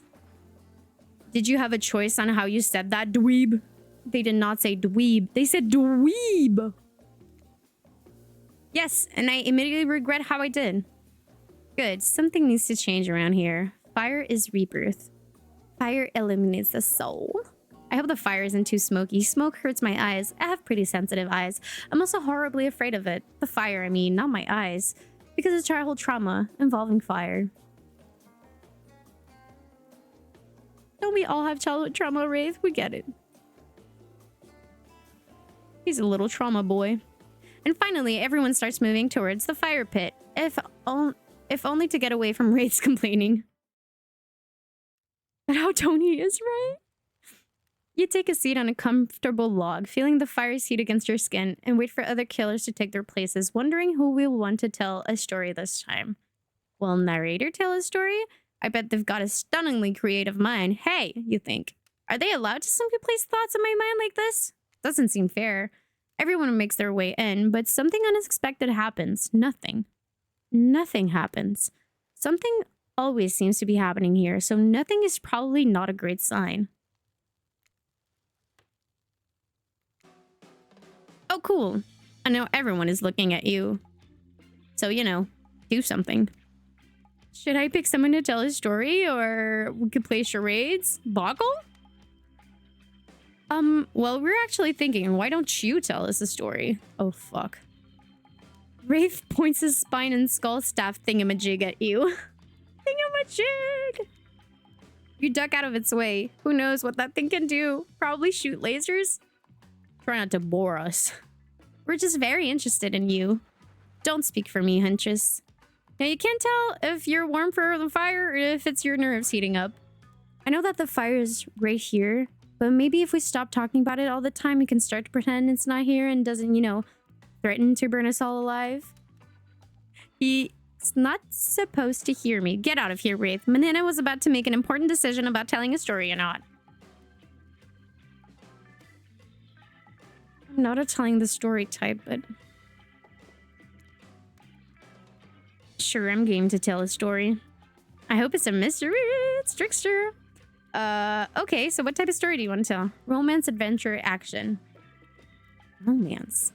I'll tell a romantic story. About two lovers who take poison together and die foaming at the mouth? Or about two strong hunters who meet when they both try to bludgeon the same woolly wolverine? Not quite. It's about my parents. They met at a party in college. He was hosting, she'd been dragged there by some friends. They couldn't have been more different, and yet, as the night went on, they were drawn to each other. She made fun of his taste in music, and he took an interest in her major, women's studies. They were married within 2 months. Bit soon to know if you can trust someone, don't you think? It's so sweet. Exactly. I learned a lot about love from them. If you know, you know. Some people don't need years to get acquainted with their partner. Love could spark from a mere look across a campfire. Now you've got their attention. Each killer is furiously attempting to catch your eye from across the fire pit. Except for Trickster, who has wandered over to the bar and is loudly playing his own music on headphones to drown you out. Okay, that was not a very good story. I don't mean to insult you, but it was actually quite bad. Sorry, but this narrator keeps it real. We can't just end there. So, who else would you like to hear a story from tonight? You look from killer to killer, trying to decide who might be the most entertaining. Do we just go full on spirit since I'm trying to fuck her?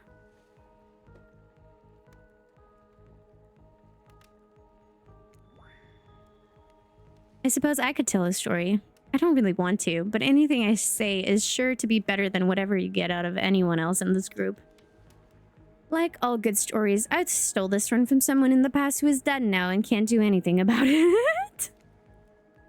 It's called The Bride, technically, I suppose, the fiancé.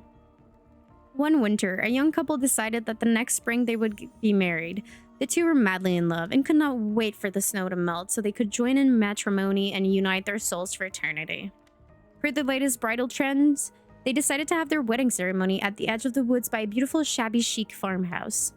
Together, they spent months planning the details of the weddings. The two created invitations, figured out seating arrangements, and tasted 100 cakes before settling on the perfect one. They chose Lilikoi, by the way. So fancy. When it came time to figure out the decorations, however, the bride, the fiancé, I guess, since she wasn't actually married yet, wanted to take the lead and set the style. After all, her boyfriend had been wearing cargo shorts and open-toe sandals for pretty much their entire relationship, so he was definitely not to be trusted. Preacher's sister. Having decided on such a lovely natural setting for the ceremony, the fiancé decided that she would create unique floral arrangements from the local wildflowers that surrounded the farmhouse. As soon as the sun rose on the first day of spring, she set off into the wood. Each day, she spent hours mapping out where the best blooms could be found and prepared to pick them herself the morning of the wedding so that they'd be at the height of their freshness and beauty. Enamored with the incredible variety of flowers in the woods she surveyed, the bride, or the fiancé, said they had not yet been married. Since they had not yet been married, became obsessed with knowing just how many there were so that she could choose the absolute best. When that fateful morning of her big day finally came, the fiancé told her husband-to-be that she had one final errand before the wedding. Excited for the ceremony to come, she dressed in her beautiful white gown and set off into the woods to gather flowers. Treading carefully, she followed her route, selecting only the best stems and collecting them in a basket. However, when she came upon a once familiar clearing, something was not as she expected. Somehow, it was more beautiful now than it had ever been before, and just on the edge of her view was a new bush filled with blossoms so vibrant and colorful she became dizzy just looking at them. But the fiancé ignored her sudden spell and pressed ahead, scooping up flowers after flower. And every time she did, she noticed just further ahead and possibly even more beautiful blossoms. Carried by the sweet fragrance of spring air, the bride, or the fiancé, crept farther and farther into the woods until she turned her corner, stepped over a mossy fallen tree trunk, and realized she had been here before. But this wasn't the clearing she remembered, or at least not how she remembered it. The flowers were suddenly overripe, decaying, falling from their stems into festering, moldy piles on the floor. Where bees had been, now only flies buzzed. Where the scene of flowers had once intoxicated her, the odor of mildew now made her sick. She turned and looked back, but the path was dark. Into a shadowy glen she walked, and walked, and walked. That day, as guests gathered at the farmhouse, the fiancé was nowhere to be seen. Her friends, family, and love began to look for her, but to no avail. They searched the pasture, the tree line, and into the forest, but there were no beautiful wildflowers or young lovers to be seen. Just old dead trees, trampled vines, and moss-covered rocks. The fiancé stayed a fiancé for eternity, always wandering, looking for fresher blooms to clip but never finding them.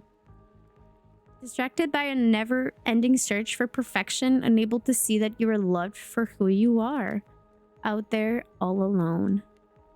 I thought it was beautiful and sad. Just like someone we know. How was story time? A lot of people like to take pot shots at sequels, but I think every good story deserves a follow-up. When you think it's the end, the sequel is almost never as rewarding as the original. That's why I'm much more of a fan of the episodic styling of storytelling. Knowing it's a series takes a lot of pressure off any individual installment and builds a greater sense of community between audience and creator. Tell me, Manana, if you could delete any sequel from existence, what would it be? Don't answer that. We don't actually care. We're just here to make sure that we seamlessly move on to the next segment of the evening. God forbid my small talk get in the way of a romantic Twilight moment. Dwight, I'm gonna need you to shut your yap trap. You know that we need to get back to that thing we do whenever we're not on screen. Okay. You have fun tonight and try not to wink wink end up dead. Why did you say the words wink wink out loud? And what kind of double entendre are you getting at with the end up dead thing? Dwight is physically incapable of winking, not since the accident. And you don't know that all of these people are despicable criminals with double-digit kill counts, right? Well, except for the spirit. Shirley doesn't belong here. She's strictly a victim, not a perpetrator. No wonder she's pissed. Did I hear somebody trash-talking spirit? Deal me in.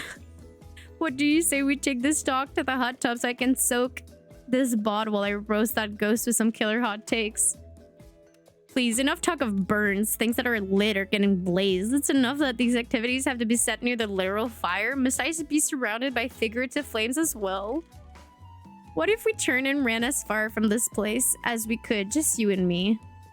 On those spindly legs? You'd probably tire before you got too far. If it's running away to someplace more secluded Manana is after, they should obviously join me. Have you seen these legs? Pure power.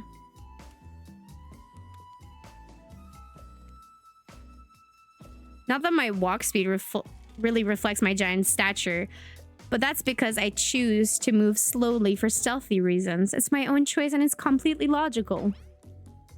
Why is everyone so obsessed with comparing themselves to each other and creating drama? I'm so over all that. Don't you get it? Society wants to trick you into fighting with each other so that corporations can swoop in and sell you fake solutions to all your fabricated problems. Yes, Spirit, tell them. I'll be sitting in the shade and drinking something locally sourced while thumbing through a public domain novella printed on recycled paper because I refuse to play their game anymore.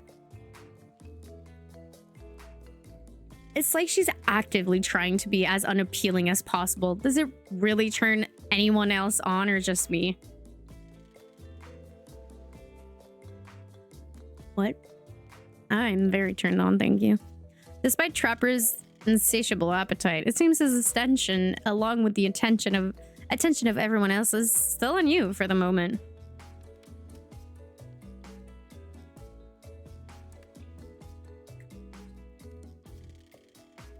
If you could, I don't know, just pick one of us, maybe we could all move on with our lives, or you know, some special projects we might have going on.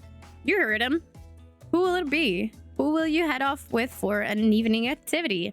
I'm just saying, you may not get a ton of chances to date around like this before your time on Murderous Island comes to a close. And no, I'm not satisfied with that name either. But with the streaming reality TV dating show boom happening, it's pretty much all that wasn't taken.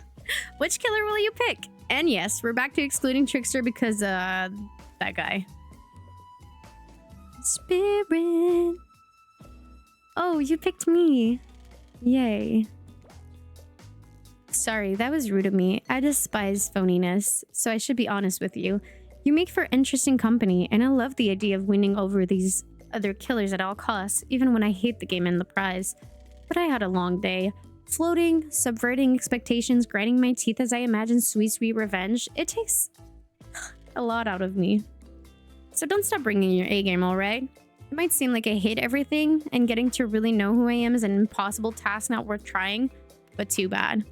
You won't know unless you search deep inside yourself and bring everything you've got. Or just say the exact right thing at the right time and melt my cold heart in an instant. I don't know the rules here any better than you do. See you at the bar, I guess.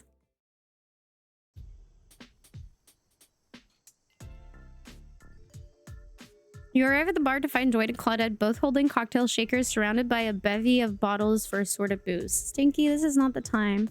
No, no, no, no. Stinky, Stinky. Stinky, no, no, no. Easy. Hey.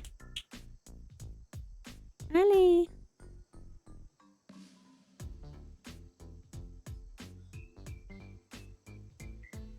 Who's ready to get wasted?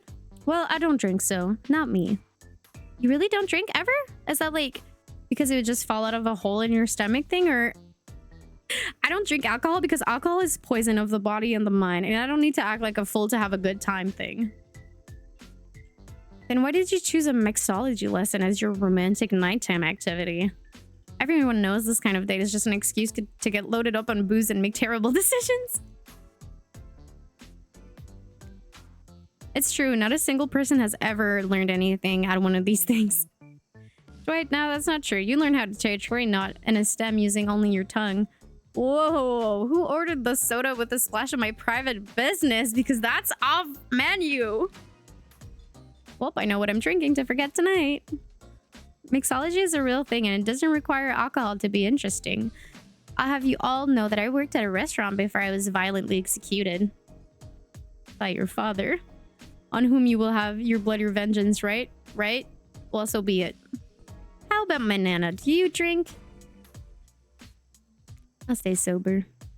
I've got the impression that tonight will be a night I want to remember perfectly, so I'm gonna pass on the alcoholic drinks. You're here. Alcohol is a false escape. Besides, it's not like sober people can't have fun. See everyone? Take notes. You watch as Spirit picks up a plump cherry and Ralphie stabs a little plastic sword through it. Cherry juice splatters everywhere and its little fruity guts flop out onto Spirit's lap. Oopsie. One of the upsides of wearing black, it hardly shows stains. No take backsies.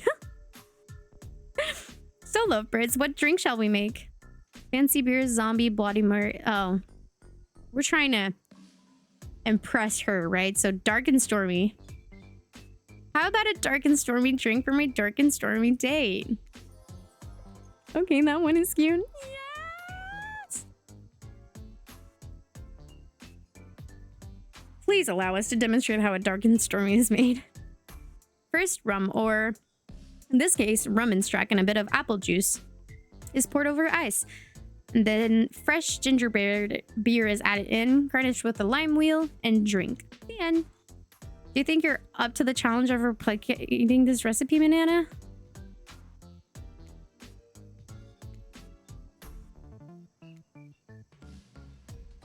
Not sure I appreciate your tone, but yes, you got it. You're natural. A sassy natural. You and Dory might have more in common than don't you dare. Spirit seems to be in a lovely mood as she sips her dark and stormy. She's not even rolling her eyes at your petty behavior. On cue, a literal dark storm begins to make its way from the ocean. You taste your own dark and stormy as you watch the clouds approach. It's quite refreshing. Isn't this fun? Honestly, it's the most drama-free fun I've had since I got here. And since you picked a simple but delicious drink, we've got plenty of time left to relax. Want to make out a little? You breathe in a sip of your drink and immediately begin coughing before you can get a yes out. Lightning strikes a palm tree on the beach and it immediately starts a fire. The activity ends abruptly as Claudia and Dory usher the two of you away from the bar. No.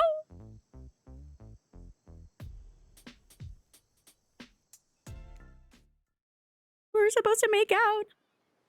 The gang's all together again on the volleyball court. Seems like only yesterday you were sitting on the sidelines watching everyone get sweaty. That's because it was... Oi, I feel like I've been here a lot longer than that, actually. It's so late that the sun is already beginning to rise. Better get this over with quickly so that you can get some beauty rest. I do not recommend the eternal damnation of perpetual narratordom. Good thing you've really used your time well since then. Really getting to know the gang, the brain, the mogul, the basket case of psychotic bunny girl. You know, the 4 types of people. Who am I? Am I the basket case or am I the psychotic bunny girl? I feel like I'm the psychotic bunny girl, right? Right? Anyway, everyone is gathered on the volleyball court for a new type of game. Pitch your dream date and see who Manana chooses. It's gonna be Spirit. Who's ready for a round robin? How round are we talking? No, not to eat, Huntress. Each killer gets 2 minutes to tell you all about the dream date they have planned for you tomorrow. In no particular order, which is a weird thing to mention, right? Almost like the order does matter. Trapper, why don't you go first? You think you deserve it, even if, in this case, it's a subtle dig? Stop talking. Trapper, without further ado, would you like to make us all uncomfortable by pushing the boundaries of what's acceptable not only in polite society, but within the narrative of this in-world event, and also larger meta-narrative of the Dead by Daylight dating experience? Sometimes you just gotta say it. Why, yes, thank you, I'd love to. So, Manana, you're thinking of picking me? Well, this is your final warning. Pick me and be punished and rewarded? Tomorrow will suck, probably. I'm not an easy guy to get along with. I know that.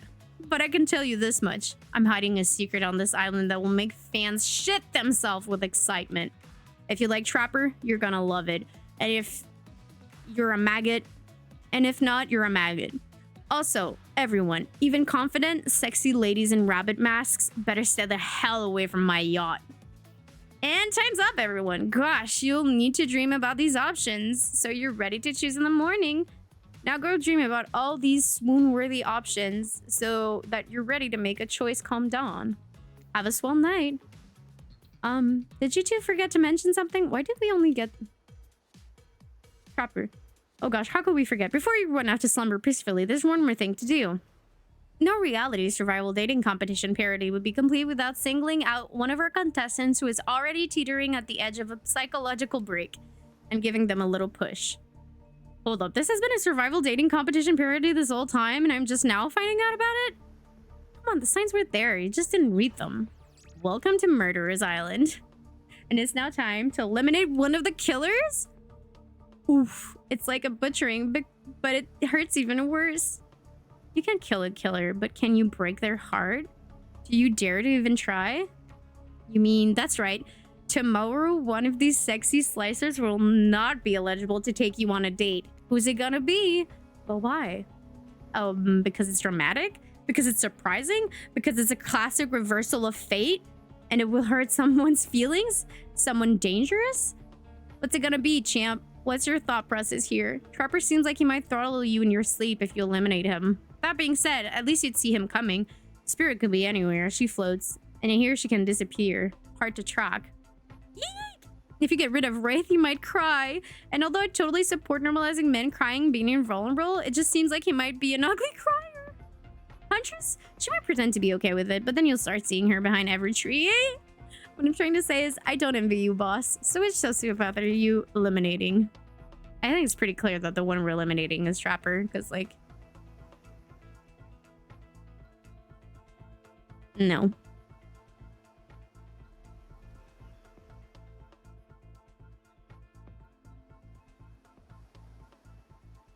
Oh, did you click on something, my... You want me to eliminate Huntress?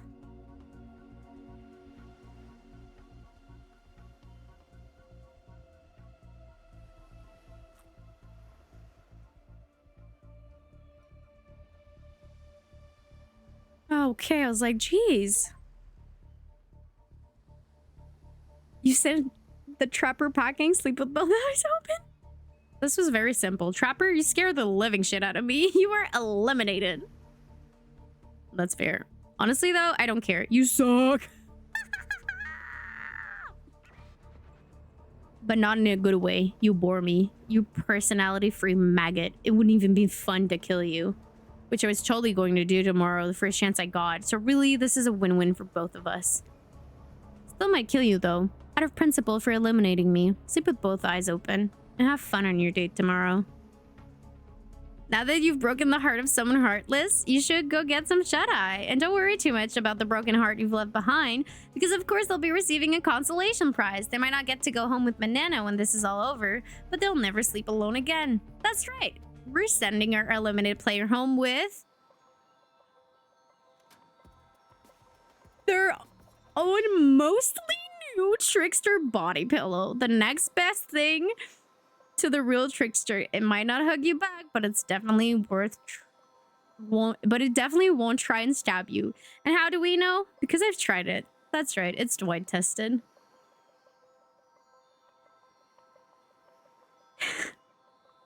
It's the mostly new. Plotted approved. I hope you still well tonight, Manana. You're my hero for what you have accomplished. Stinky, can you stop?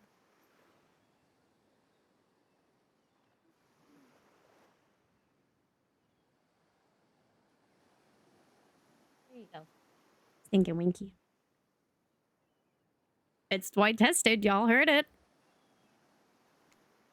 How can you sleep tonight knowing what you've done? No, not because of the guilt. I mean, knowing that there's a legit homicidal maniac who hates you so close by. How can you sleep tonight knowing what you'll do tomorrow? How can you sleep when you lie to me? I don't know how you'll do it, but you better go before Dwight and Claudia come back and put you to sleep themselves. You know those two. Schedule, schedule, schedule. Wow, what a crazy way to end the day. An elimination? I didn't even know it was that kind of a game. Let's check in with everyone, especially with our loser. Everyone deserves a send-off.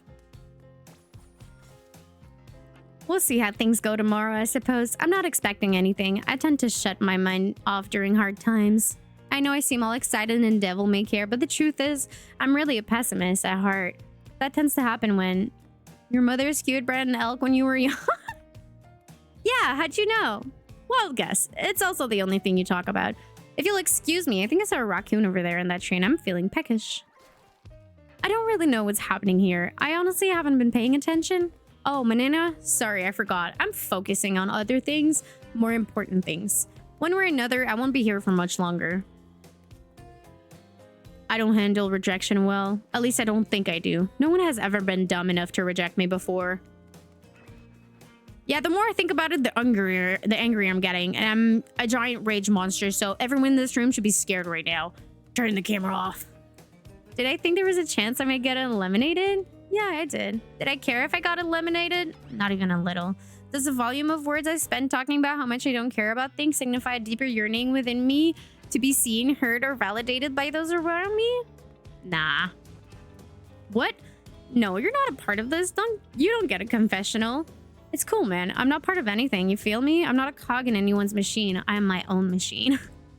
This whole thing is pretty cute, though. Charmingly low budget, old school marketing vibes. Not gonna lie, kind of wish I wasn't so busy right now. I'd definitely be down with a reality show style dating competition with survival elements. But I got my new album, upcoming tour, finalizing the new sneaker line, producing a limited series on my life, starting a new social media NFT crypto app, and doing these private gigs over on IP Island. My dudes, you gotta come check it out. IP Island is dope. It's where the real killers are hanging out. Fully licensed, no legal drama. Lars, take a hike. I'm gonna tell everyone that Trickster said that about them, don't worry.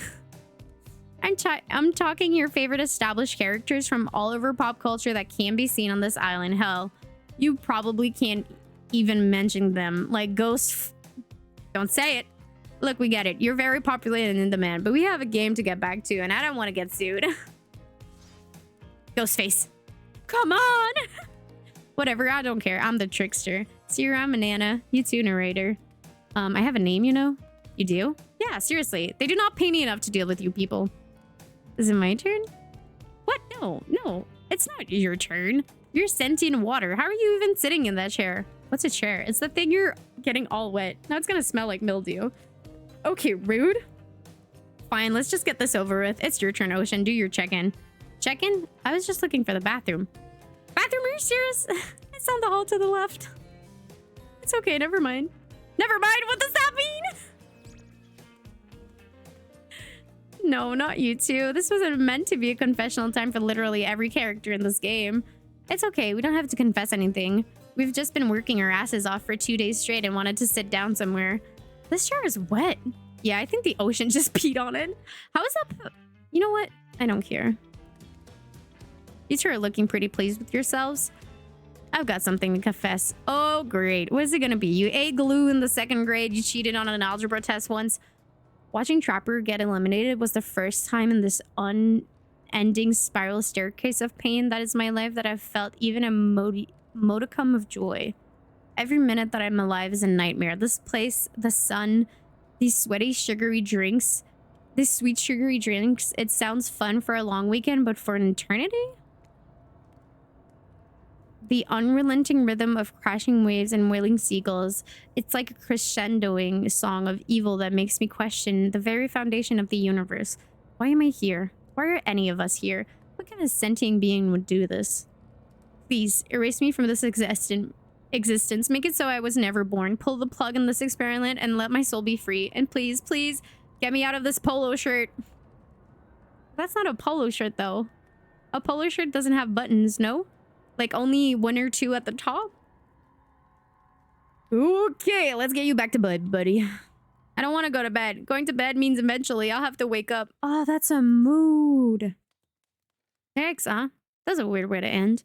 Oh well, what are you gonna do? You let the camera roll long enough, someone is bound to say something crazy.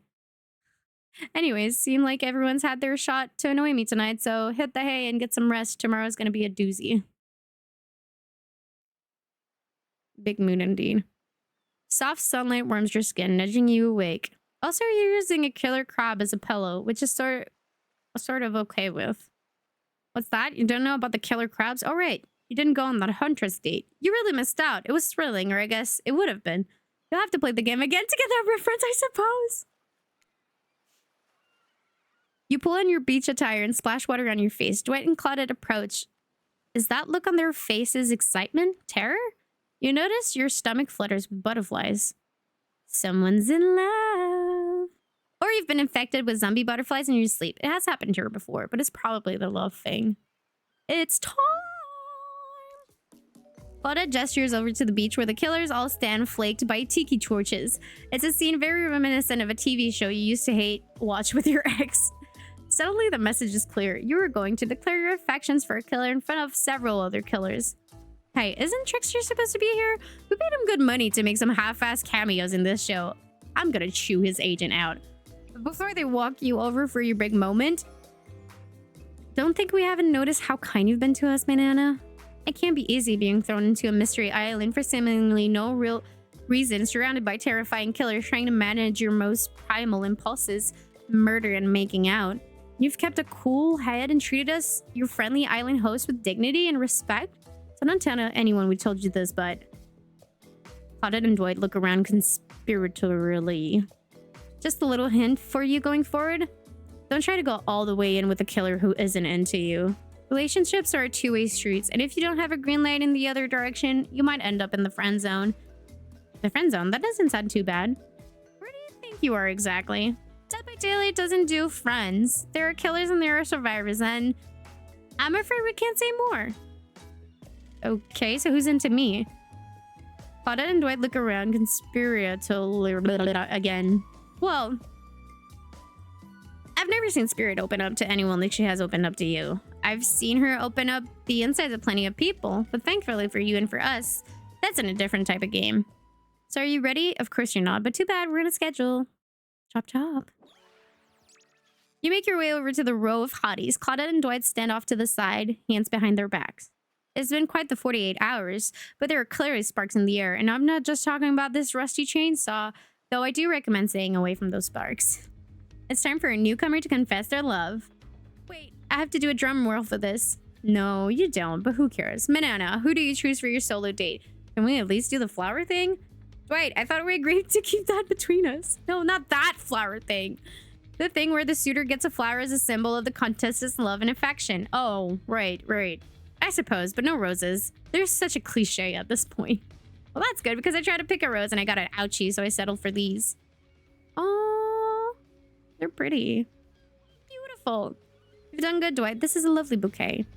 I hope Dwight saved some of these for Claudette. They're a thing, right? You're getting that vibe too. Just me? Sorry. You've got other things to think about. No, isn't Dwight with, David? Manana, who do you select to receive these flowers and spend the day with you today? We all know who I choose. You approach Spirit, peering below the brim of her impressively large hat and into her haunting eyes. Spirit, since I met you, I've been enchanted by your presence. You've challenged me to be a better person and resisted the urge to show me the sharp end of your katana. For that, I thank you. I'm ready to take our relationship to the next level. And we shall. Up to the eye of the dark storm that is a reality, to the lantern room of the Black Lighthouse. It's time to see what you're made of, Manana. It looks like a yacht. Doesn't Trapper have a yacht? I thought it might be nice to start the day out on Trapper's yacht before we head out to the... I was right.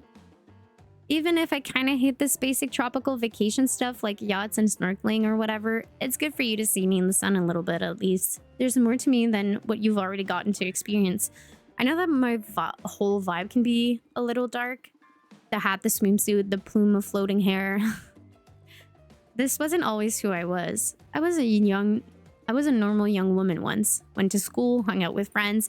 I even had a part-time job working at a restaurant in town. And then, well, I know what happened. Your father, he murdered me and I awoke as an undead avenger. That's not what I was getting at. Something else happened to me. I realized I needed to be seen. I don't even know by whom. A lot of time when you think about ghosts, there are these kind of see-through flickering specters. You imagine reaching out and having your hand go right through them. Ooh, like that sort of thing. Maybe there's some warpy effect on the world around you. I don't know. Depends on which movie you're watching. But when I died, well, I dare you to try and reach your hand through me. Not really. That's not an invitation. That's rhetorical. Why did I end up this way? Who brought me here to this island? Who knows? I sure don't. I've got my ideas. But I'm not exactly out here digging around in caves and dusting off antiques and trying to find clues and analyze their meanings. I do want to take the experience seriously, though. I want to give the process a chance. It may be a dumb process and one that I have extremely little respect for as a person. You just woke up on this beach with no memory of who you are and where you came from, and rather than freak out and simply try and swim away, you're giving this a chance. I actually didn't know that swimming away was an option.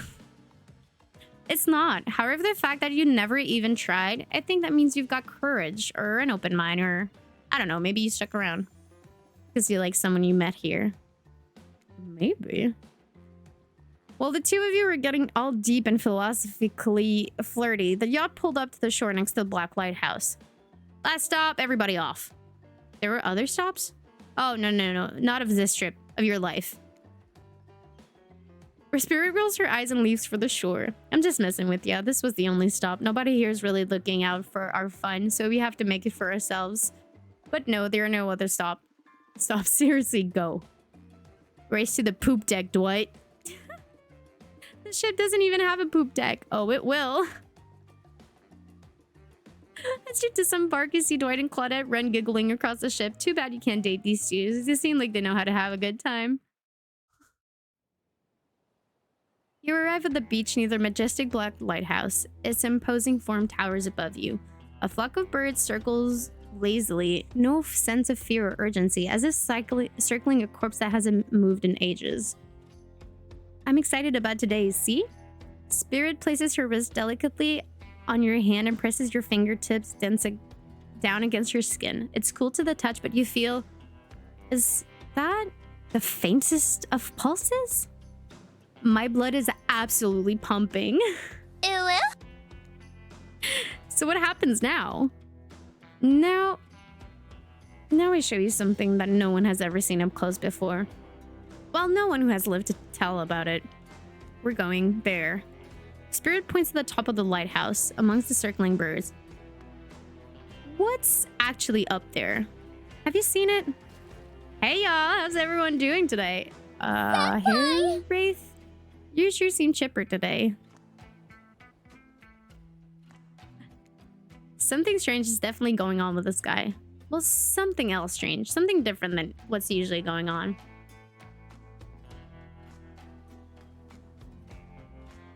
Wraith takes a deep breath, sucking in the ocean air like it's the greatest air that he's ever been sucked.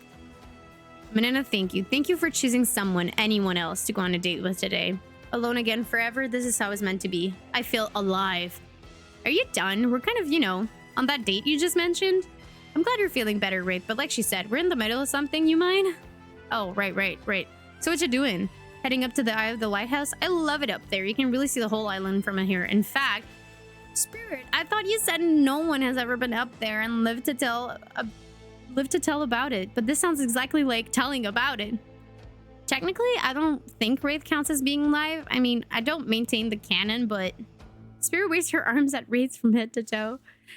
And if he's not dead now, he's gonna be when I punish him for interrupting her date. Hey, now, we can solve our problems without our hair floating up into any menacing shapes. Let's just be over here, running away. Enjoy the view.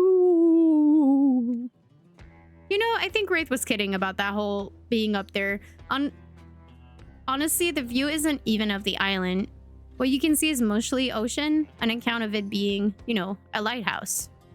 However, that does bring up an interesting point regarding your, how do I say it? Spirit hands floats up as she scratches her head contemplatively. You don't usually see her at a loss for words like this. What's your mortal status? Because despite what our lanky friend seems to think, the lighthouse is not to be trifled with. It's a beacon of death and suffering that brings doom to it from all corners of this world, if not further. Well, duh. You saw a freaking pirate ship seemingly travel through space and time only to crumble at the rocks beneath this spooky tower. But you decided not to point it out because that wouldn't be too romantic now, would it? I think I'm alive. I'm here with you, walking this beach, feeling the water on my feet, feeling the sun on my skin. Here with me, the spirit. Does that really make you alive? I guess I don't know. If you come with me up into the eye of the Black Lighthouse, you may never return. Is that a risk you're willing to take?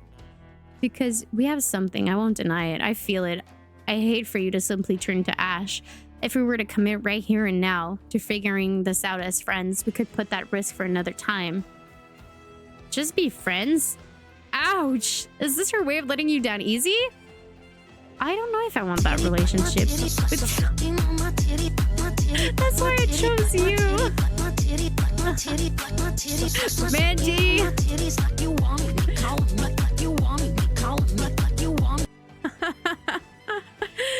What's up, everyone? That is so funny. I never expected Mandy to raid me, considering I'm usually the one who raids. Look who's shitting in the tall Oh, grass. thank you for letting follow. It's really funny. It's really, really funny. It's so good. I am on a mission to conquer Spirit, and I think we're at that part. I think we're near the end. I'm not sure. Obviously, there's a lot of playthroughs to be done, but it's because we spent the whole stream playing DBD, and it was... Then we watched FNAF, the movie, and then we tried playing DBD, and I had such a hard time because I wasn't having fun. I was like, we still have time on the timer for the subathon. What do I do? And then I was like, you know what? Hooked on you. So we've been doing that. But yeah, how was stream? That doesn't count yesterday. I took a break to sleep.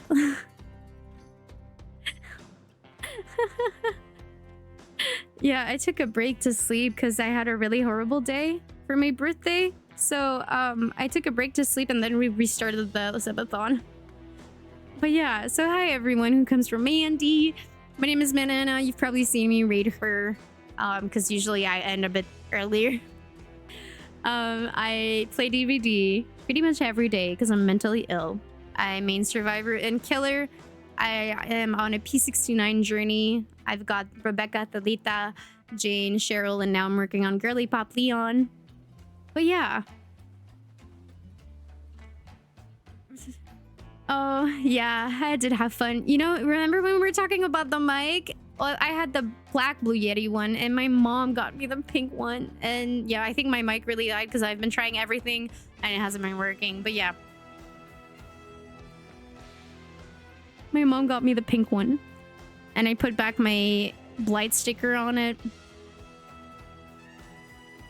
Oh yeah, I have animals too. I have 16 animals. I love pets. I feed my dogs once a month though. My monthly dog feeding.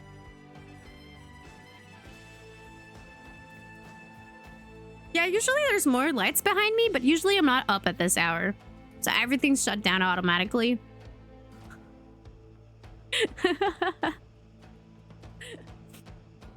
Oh god. But yeah, if you need to do your post-stream self-care, I totally understand. If you want to hang out and see where this goes, if I'm about to get fucking murdered, or if I'm about to make sweet, sweet love to a spirit too, you can stick around and find out. I think we're about to find out. So as I was saying to Spirit, I don't know if I want that friendship. I want you. That's why I choose you. I can't decide this for you. I can only warn you that it may not be safe. You might die up there, and there's nothing I can do about it. No, not you with the dentist too. Did you saw I had a broken tooth? But yeah, take off your makeup, relax, and thank you. Thank you for stopping by, Mandy. I hope you have a great time. Yeah, and sleep too. Stay down, live for sure, go up, maybe die. I want to go up, maybe die. You also broke it. For me, actually, is I broke a filling. I broke a filling and it exposed my pulp because my pulp was exposed from last year. So, but they fixed it the same day. Good night. Okay. You take a deep breath and think about every particle of sea air as it travels into your body and fills your lungs. It may be the last time you have such a thought, but you feel strangely at peace with that information. I don't need another friend. I want something more. I'd risk my life for it. Spirit smiles a quirky, devilish smile. Look at her. Look at her. Right this way. Inside the lighthouse is almost pitch black. It was seemingly day when you stepped through the door, but inside this place is like a void. The last thing you see as the final rays of sun leave you is such a horrible sight. A petrified body laying on the stairs, reaching not up but down, as if it had been crawling. Watch your step. The things we do for love. What? When you arrive in the lantern room at the top of the black lighthouse, you breathe a sigh of relief. The light is out and seemingly defunct. Functional? Dusk cakes the room as though it hasn't been operated in a century. However, somehow... It was just morning a moment ago, but now it's night? What do you mean a moment ago? We've been standing here looking out over the ocean all day. I've really enjoyed the peaceful time together with you, taking in the view, staying in complete silence for hours. It was kind of my perfect date. Really? I don't remember that. I just called it a perfect date and you can't be bothered to remember it? What kind of games are you playing with me? I want to remember it. It's just that for some reason my mind is completely blank. But hey, I'm not dead. Or you're already dead and have been this whole time. That's true. Maybe we'll never know. It doesn't look like the light is working. Even turned off, the light has a power to it. The massive lens refracts moonlight through itself, a subtle spark that has a hypnotic effect. Maybe that's where the day went, staring into this light as the sun fell and the moon rose. Thanks for spending the day with me. I really had a good time. That's it? Don't get me wrong, this is really cool and all. I guess I don't know what I expected. I suppose if you thought you were walking into your death and nothing happened, it might feel a bit anticlimactic. Sorry, anyhow, it's time to go. Here, let me just flip on the light for the staircase so it's easier to get down. The stairs still look pretty dark. Maybe Spirit is interrupted by a strange hum, and then it becomes frighteningly clear to you. That switch wasn't for the stairs. It was for the main lantern. A lantern that is now beginning to power up. The faintest smell of burning begins to reach up to your nose. Oopsie. Looks like maybe that switch wasn't for the stair lights at all. Now we see who is really alive and who is really dead, I suppose. It was bound to happen sooner or later. You slam your eyes closed, hoping that somehow not looking at the light itself will protect you. Not sure I see the logic in that, but if it is magic, it kind of defies logic. I want to see it, but well, I'm a little scared. Don't look directly into the light. Open your eyes and look only at me. I'll keep you safe. Okay. Oh, shit.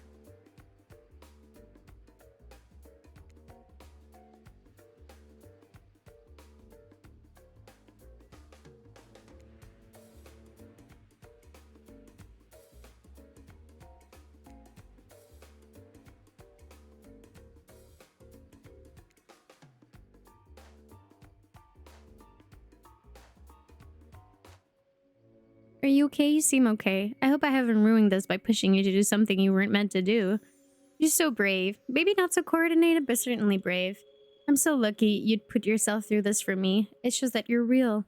Despite your attempt to resist it, the incredible force of energy from the Black Lighthouse Lantern eye refuses to subside. No, it cannot be ignored, and it doesn't matter if you look directly at it or not. In the end, that was just a trivial game. This is real life and real magic. You stare at it now, and its power penetrates your mind. Hey, been a while. How are things? Doing good? Feeling more dead or more alive? Yeah, love will do that to a person. Don't worry, it'll make sense soon. You wake to your spirit's muffled voice. You've got a horrible taste in your mouth, like burnt hair. The air feels damp and smells like ash. It takes time for the sound to clear up, but eventually Spirit's words start to make sense to you. However, it's clear she's talking to someone else, not you. You know how sometimes people say, it's not you, it's me? Well, this time it is you, and it's also me. I can't believe I thought you would change for me. I can't believe I thought that what you were doing was a sacrifice. You never gave anything up for me. Well, today I saw what love looks like, and it looks a whole lot different than this. I don't think you're hearing me, which is weird because I'm practically shouting. Nobody breaks up with Trapper. Nobody. Oh yeah? Fine. Nobody breaks up with Trapper, but I'm not doing that. I'm dumping... Don't you say it. I'm dumping Evan McMillan, and there's nothing you can... he can do about it. It's over between us, Evan. Rin, Trapper turns from Spirit and looks directly at you. You realize that you're laying on the ground of some weird tunnel. I think your shouting woke up Manana. My shouting? What do I do? Say something. I'm sorry, I think I interrupted something very personal and also quite scary. I swear I wasn't trying to listen in, but I heard a lot. Probably not everything. I think I woke up in the middle. What did you hear? Just you dumping Trapper? Oh! We were never together. I mean, We were together. Wink, wink, wink. I know you're wearing a mask, but we can see your eyes. You don't need to say wink, wink, wink out loud. Another reason I'm right to have dumped you. You did not. It was mutual. The jig is, as they say, up. They know you're awake now, and you're going to have to deal with this awkward situation head on. I see what they did there, head on. Clearly, I shouldn't be here. You try having a very personal conversation that I don't need to be involved in. I don't even know how I got here. Not here on this island or here in this creepy tunnel. As far as this island goes, your guess is as good as mine. As far as this tunnel goes, we brought you here. We?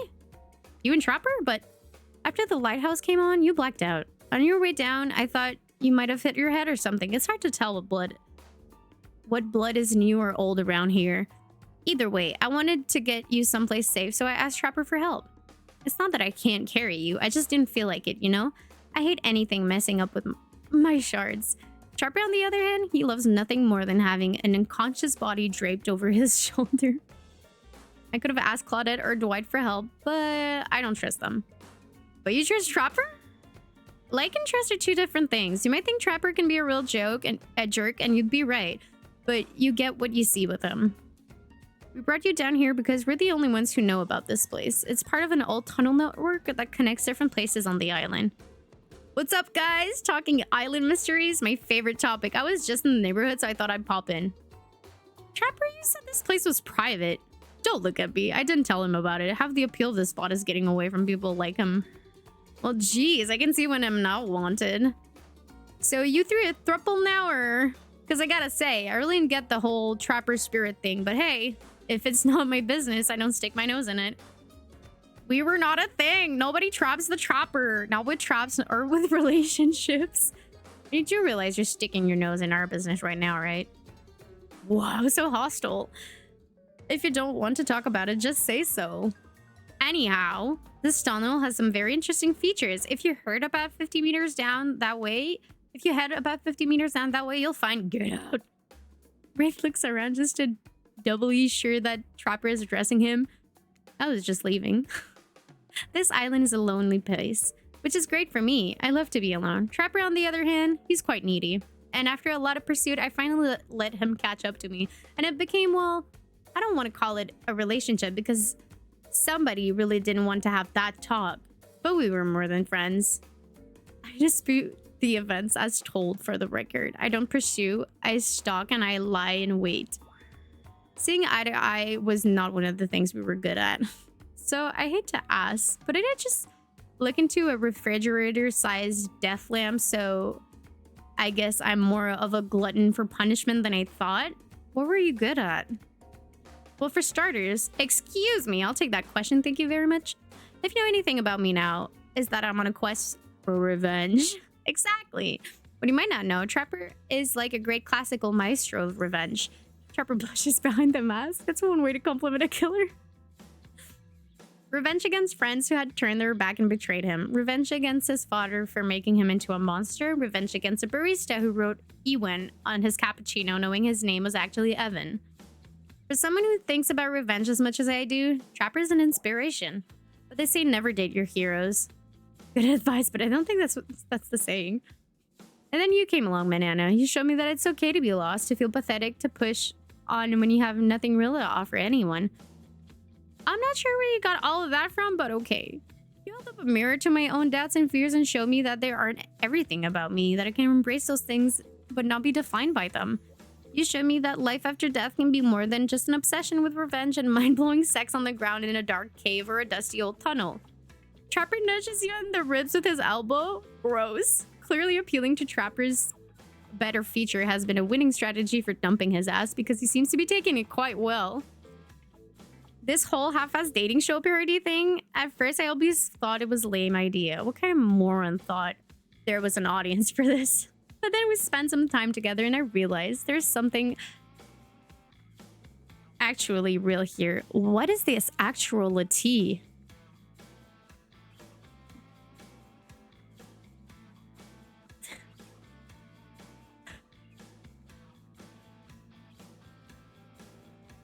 Did no one proofread this game?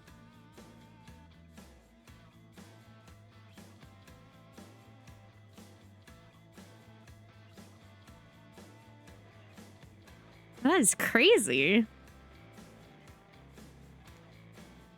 And I don't want to give up on it. I don't want to give up on us. Listen, Manana. While you were knocked unconscious by some minor head trauma like a total weakling, Spirit confided in me that she has real feelings for you. I took it extremely well. Naturally, because I trust her and value her opinions. That doesn't mean I trust you. If you want to get to her, you have to go through me first. By passing Trapper's Test TM, coming to Behavior TV, Sundays at 8 p.m. Welcome to Trapper's Test. Answer my questions correctly or die by my blade. Question 1. What is Spirit's real name? The one given to her by her murderous father, which she only lets her real friends call her. Rinyamoka.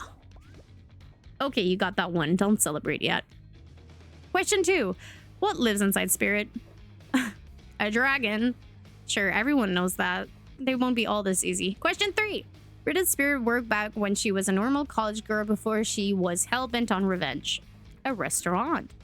I know to think I would date a waitress. Don't tell my father I ever mingled with the help like that. He'd be so disappointed in me. Question 4. What's Spirit's favorite color? Black, but that's not a color. Are these questions largely superficial? Sure. Maybe I didn't get to know Spirit that well. Maybe that's why she dumped. Maybe it's why it didn't work out for us. Who knows? Question 5. The final question. Got this. According to Spirit, what's worse than being dead? Having unfinished business, regretting parts of your life, not being seen for who you are.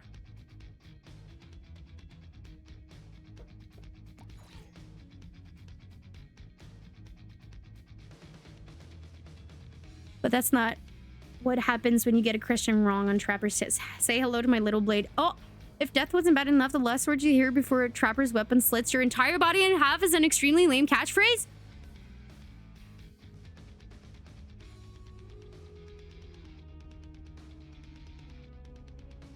What? Yes, I am still up. 17 minutes. To get through me.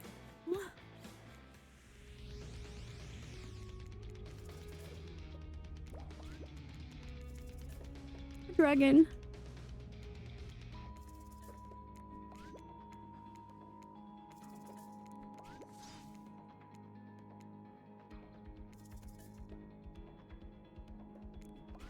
Oh, okay.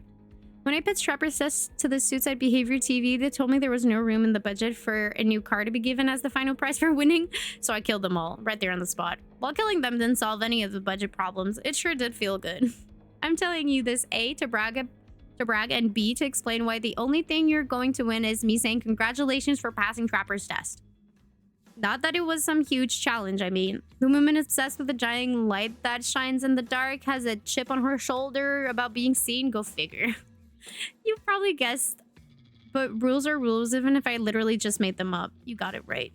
So I guess I approve of you dating Spirit or whatever. I never really cared in the first place. I was just hoping you'd slip up and give me a good excuse to wet my blade with your blood. Maybe I'll find a reason tomorrow. For now, you two have fun. Wink, wink, wink. Trapper out. I'm sorry you had to endure that. What? 5 measly questions? It was nothing. Not even that, as ridiculous and unnecessary as it was. The whole thing. The waking up in a random tunnel, the overhearing of our argument, the news that Trapper and I had something going on, and the stupid quiz, all of it. Especially the whole Trapper out catchphrase. It's only because I actually like you. None of it would have happened if I didn't. And I like you too, Spirit. Please call me rude. I didn't really feel like our lighthouse experience was completed. There was something else I wanted to show you. Alone, up in the lantern room of the tower. Get your mind out of the gutter, Manana. It's not that kind of game. No! What's that? Hold on a moment. And be told. No, wait. It is that kind of game. Disregard the gutter comment. Ooh. Come back up there with me? There's no other place I'd rather be. Titties, titties, titties.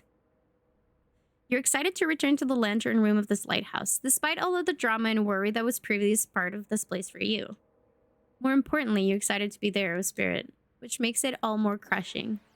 When you're interrupted by the arrival of Claudette and Dwight. Claudette, Dwight, funny seeing you here.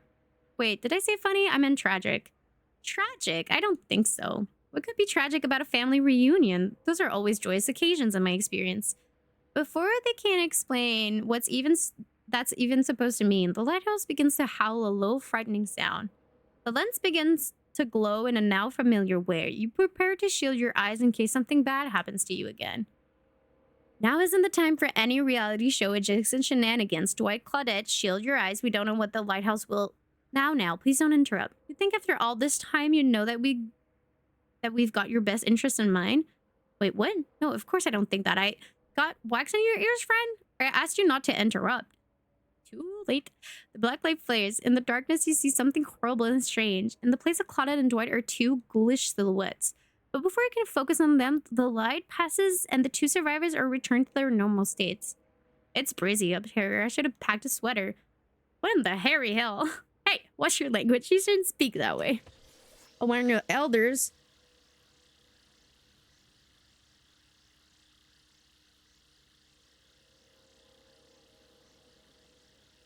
I wasn't expecting Oni-chan to be here.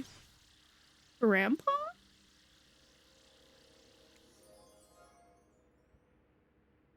My little Rin, you're such a woman now. They grow up so fast. What? Banana, meet Grandpa Kazan Yamaoka. Well, technically, not just Grandpa. Technically, he's my great-great-great-great-great-grandpa. But that's a lot of greats to say in a row. I haven't seen my little Rin since I watched over her from the afterlife when she was just a little girl. And I expected you all to say the greats. It's a matter of honor and respect, except Rin. She can do whatever she wants, my precious little angel, but you. Oni stares at you with his demonic red eyes. You're pretty sure even the decorative third eye on his mask is looking at you. You mongrel. You must treat me with respect, or she'll help me. I'll be cleaning bits off of your head of my kanabo. A kanabo is like a metal baseball bat covered in spike, for your information. I'm not sure what a peasant like you is doing so close to a descendant of the noble Yamaoka bloodline in the first place. Dirk. Claudine. Claudine! Explain what's going on to me. Is Dwightster and Claudette, remember? We explained to you that you were going to come meet with your great-great-great-great-granddaughter, suitor, and to give or withhold your approval. 5 greats? Great-great-great-great-great-grandfather. Sir, your honor, master, sir. Dwight, he's a samurai, not a judge. Grandpa, they must have summoned you here because they think you'd have a great judgment, and because if they summoned my father, I would be too distracted by torturing him for all of eternity to continue with the rest of the whatever this is, show, game experience. Ah, yes, that makes sense. Only a man of my own power and magnitude can help. Self-important much? Nice to meet you, Kazan. Only my friends and family call me Kazan. Those who tremble in fear at my presence call me Oni. You're seeing a serious resemblance to Trapper, and not only the sheer size of the man that Oni is, but also his attitude. Apparently, Spirit has a type. You sure can or want to measure up to that? It dawns on you. Wait a second. Maybe you do resemble Oni. Every time you've tried to look at your own reflection, you've become dizzy and confused. This definitely deserves more, though, but not the time to consider the fact that you might have been some kind of hulking vampire with the first ever case of self-blindness. There's a massive samurai mad dogging you from 2 steps away.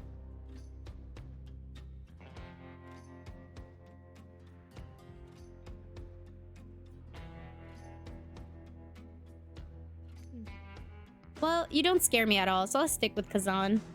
Peasant, I realize that the true purpose of my visit is to extinguish your light.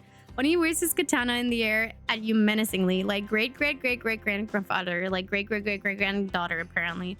Hold up there, Grandpa. It's not so fast. You're only supposed to kill them if they deserve it. First, you should get to know them a little better. Young people these days, always wanting to kill people, insisting they must deserve it. Back in my days, you did what needed to be done because your nobility depended on it. In his day, for such an imposing presence, he sure is giving off serious old man yells at cloud. What? Hey, boomer. You see, when I was a young man, we didn't have foreigners in our land. We didn't need them. We had an abundance of culture already. A little too much if you ask me, but I didn't make the rules. The rulers did exactly how it should be. Literature, art, commerce, theater, fashion, poetry, puppet shows, ghost stories, courtesan, gambling, fighting, fine dining, fast food, public executions. What were we talking about? Spirit giggles at her great. Okay, I'm not saying all of those every time. At Oni's forgetfulness. You wonder, does she even like this guy? She sure hates her father, so... Listen up, old man. We don't have the time for you to do a list of every activity available to samurai in the entirety of the Edo period. Silence, peasants. You're showing your ignorance. Samurai were forbid from many activities that didn't benefit the Bushido code, such as attending certain theatrical performances, for instance. Sometimes, however, a samurai would put on a disguise in order to seek out entertainment. Now, I'm not saying I did that because I had honor and a body built like an entire castle that is quite hard to hide. But clearly you have neither my honor nor my physique. You don't even know about the ins and outs of the shifting rules of traditional Japanese samurai etiquette, you fool. Rin, what would you want with such an uneducated admirer as this? You find it hard to believe that any contemporary person knows all that much about who was and wasn't allowed to do leisure activities over 100 years ago. However, you're not really sure how to handle this massive demonic man. Oh wait, I get it. Sweet Rin, my beautiful descendant. You've invited me here to do what you're too kind to do. Bash this jerk's head in? Claude Doris. Fetch my kanabo. Rin, wrap your robe around this mongrel's hands and hold them still. We'll splatter their brains out on the beach together as a family. Grandpa, no. That's not why I invited you here, in fact. At all. In fact, I didn't invite you. Claudette and Dwight did. Ha ha ha. Yes, sure. Wink, wink, wink. The whole saying wink out loud thing is getting out of hand. Him and Trapper really do have a lot in common, don't they? I swear, Manana has a good soul and the heart of a warrior. They fought for my love in their own way. Faced down death more than once and put up with their fair share of nonsense. Nonsense which seems to be endless. Can we, I don't know, wrap this up already? Of course, where am I to expect anyone to ready to run for my approval? I've only been hanging out as a ghost and watching my bloodline be polluted by cowards and quitters for 5 generations. Just come give your ancestor-in-law a hug. Sword drawn, Audi beckons you closer. There's no way he has ever hugged anyone in his entire life. I think I'm good over here, actually. Rin, now. Push them my way, now split them in half. The sacrifice of this usurper to the Yamaoka bloodline will surely bring us back to life and set us back on the course of honor. You're so silly, Grandpa. We both know that only one sacrifice can get our family back on track. Revenge on my father, your great-great-great-great-grandson, traitor to the Yamaoka line. The less for violence in your voice, it fills me with cheer. I'll never forget who I am. I suppose if this is the person you want to be with, to go on your journey of bloody revenge with, I should trust your judgment. The strength inside you blooms from the same cherry tree that was planted centuries ago by our shared ancestors. And if Manana ever treats me poorly, you have my word on a family's honor. I will make a town and gut them like a fish. Yay! A tear rolls down from behind Odie's demonic mask. You sure you want to marry into this? Right, we're marrying? We're marrying? And one last word of advice, my dear girl. The father stuff, don't forget it, but maybe stop focusing so specifically and obsessively on it. What he did, it was awful. It was already done. Do something for yourself now. Just my 2 cents. Be well, Rin. I will see you again soon. Now let's go, servants. Clint, Denise, return me to the stables. I assume my dragon has been fed and tended to. Yeah, sure. I swear this is still better than dealing with Trapper's dad. I'm sorry if I was disrespectful of your great-great-great-great-grandfather. He seemed like a very special man. I realize I will never measure up to someone like that. Aurora with a hell of a fashion sense. I mean, that mask. Don't worry. I would never expect you to, or want you to, really. If all I wanted was the biggest brute alive, I'd be down in Trapper's Cave right now, avoiding his vintage bear traps. But that's not the life I've imagined for myself. This sense of abstract duty, anger at the world changing around me, a lust for blood, that's no way to live. And yet, as you know, that is the Yamaoka way of life. Forever I'm cursed to battle against the dragon that lives inside me. Or at least maybe I was until now. Call me the dragon tamer, baby. No! Oh. You haven't won this game yet. Please don't ruin it. Yeah. That's exactly what I was thinking. Sorry, I have no idea where that came from. I think we spent enough time in this lantern room. We should get back to the beach. Let's go to the beach. Let's go get away. The moonlight sets a romantic mood as storm clouds roll in and surround the black lighthouse. My little legs. I'm surviving. Our last 5 minutes. You know, the sign might have said, but if we wait long enough, it will rise again.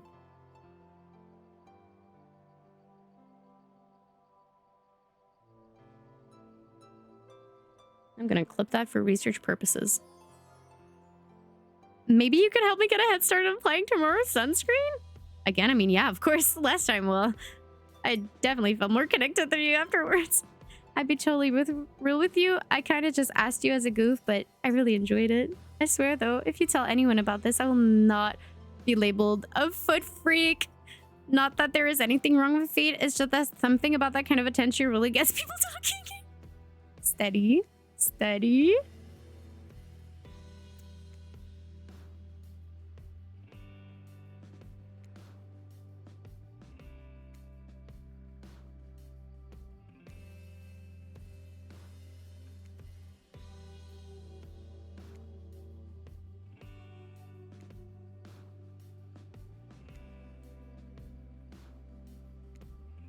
God, that's so goddamn hot. I love feeling her hands sliding up and down my feet and between my toes. My skin is screenshot. Screenshot.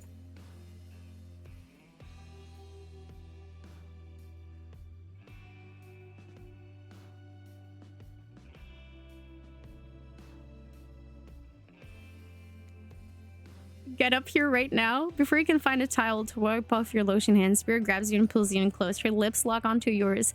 They're surprisingly soft and warm. The sensation is incredible. Clouds cover the moon and you find yourself on the beach with Spirit in complete darkness. You can feel the narrow straps of her bathing suit come undone and come to life, shaking through the air, wrapping around your body, lifting you up your feet. Come here, you. So this is what it feels like to fly. As Spirit pulls you close, you feel bits of glass press into your flesh. Pain and pleasure mix and wash over you like the ocean's salty air stinging your skin as you writhe against your undead lover. The lighthouse howls. In the darkness, you're pretty sure that Spirit lets the dragon inside of her take over. If it kills you, you're sure it will have been worth it. The clouds part just as you manage to pull yourself exhausted away from Spirit. A chunk of broken glass is lodged in your shoulder. When you pluck it from your skin, it drips blood. Sorry, I think this got stuck to me when we were, when I was having the best night of my life. Spirit drags her fingertips over the sharp edge of the glass shard. Keep it. Consider it a memento. I've got plenty more where that came from.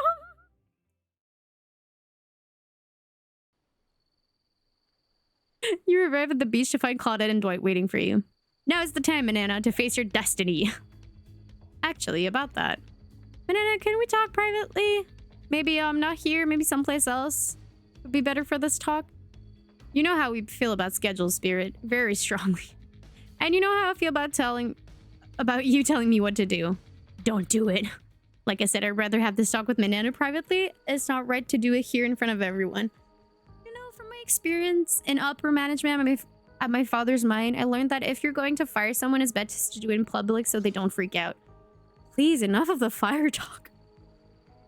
Wait, you think... No, she couldn't be. They seem so in love. Well, I mean, not really, Spirit. Not really. Spirit's is still Spirit. But if I try to imagine Spirit in love, I suppose she hasn't attempted to murder Manana yet, so... Okay, fine. Your guess is as good as mine, really. That girl is very hard to read. Whatever advice, though, if you're going to end it quickly. In my experience, the more pathetic the creature, the more annoying the final howls are. I don't need any advice. Everyone out! Except for Manana.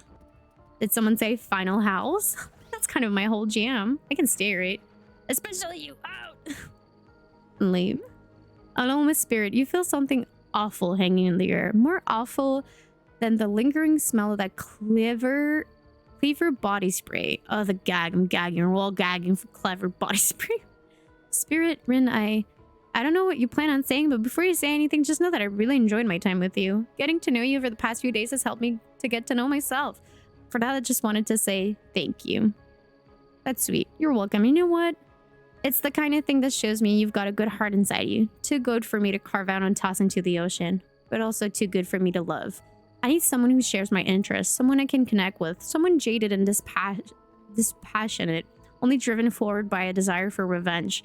I need someone who isn't so warm that I feel cold in comparison. I need someone who isn't you.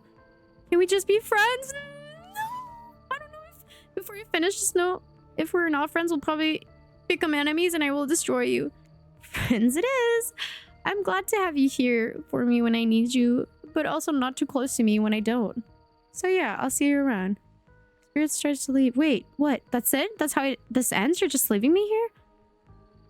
I'm not sure I used the word ends, and for that matter, I wouldn't say that I'm leaving, but us, we're definitely through. The fact you can't see that, well, it just proves that we never really belonged together anyhow. Good night, Manana. What the hell? I just spent all this time on this island doing everything I can to get to know you, only to be told I should just leave the chocolate factory through the side door? I don't know what that means. Anyways, I say good night, Manana. See you around. Jeez, I'm sorry, what a bummer.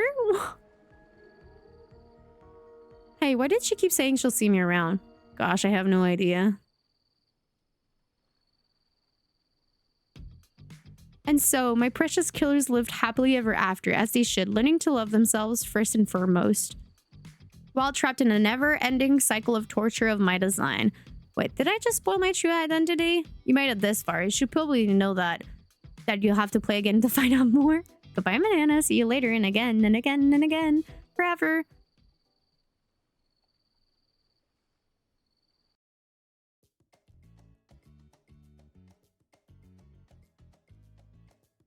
The entity is the ocean. That was pretty evident. What? We didn't get...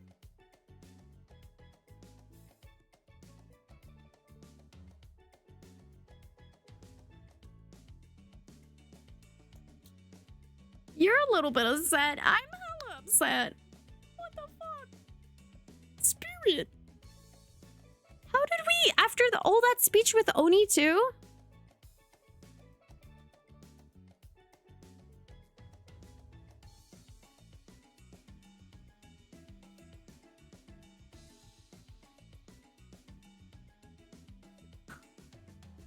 I'm so sad.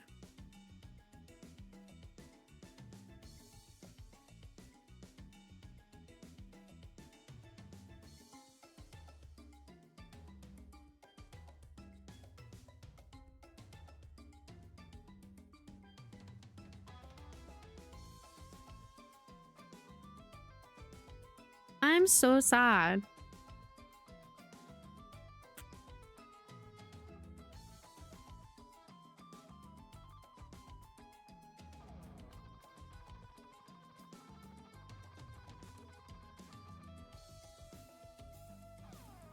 Oh shit. You know what I realized I didn't do? I didn't prepare my meds. Guess I can do that while we wait for the thing to thing. I don't feel like preparing them though.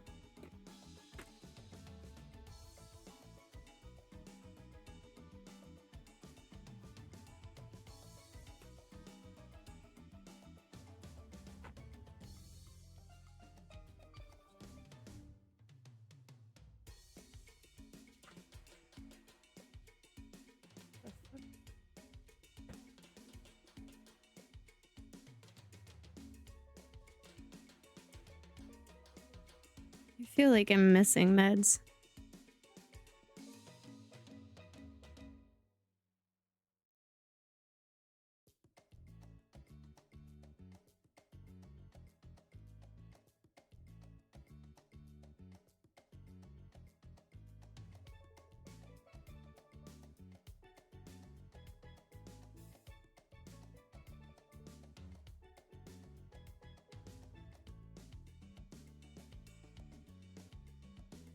Oh, okay, I'm not crazy. Oh god. All of the fonts.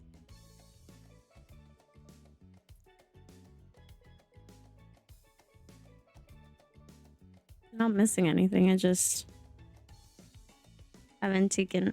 I just had it hidden or whatever. So that's it. We did all that and we just got dumped. We got friend zoned. We literally got friend zoned. After all that convincing with Oni to not kill me?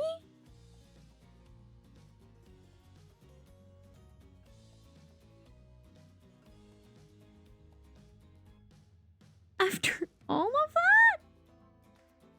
We are not pressing A to ejaculate, you guys. This is not an ejaculation moment. We're disappointed. We had sex with her? Was the sex that bad? That's what I'm realizing? Was the sex that bad?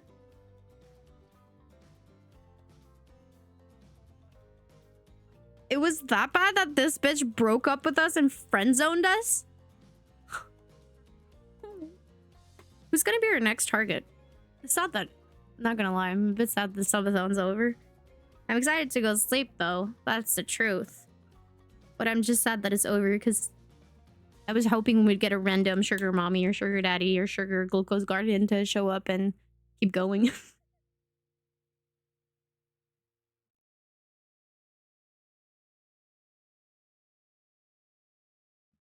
But I think overall, I'd say this subathon was a hit.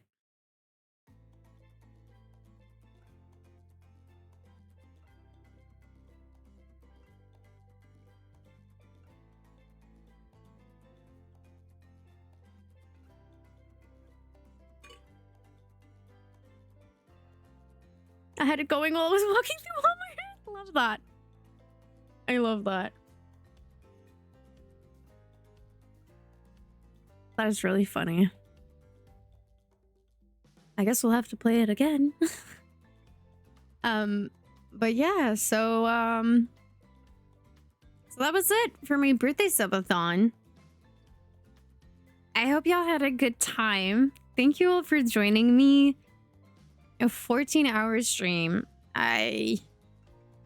Almost 15 hours. That is crazy.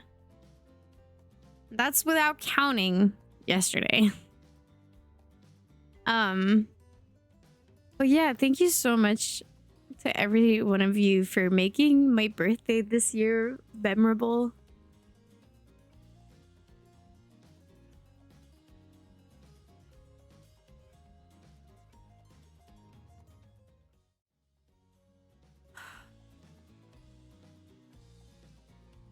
I really needed this, and I'm really happy to have spent my birthday with you all. I had a blast. It means the world to me.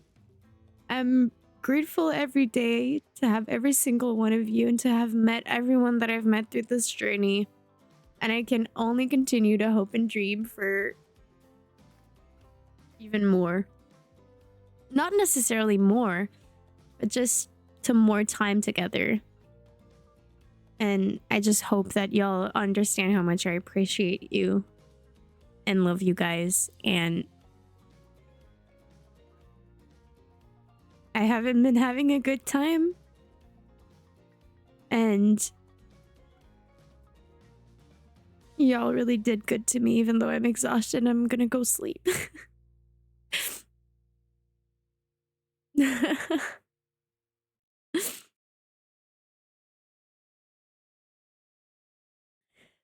All of the love. I love you all so much.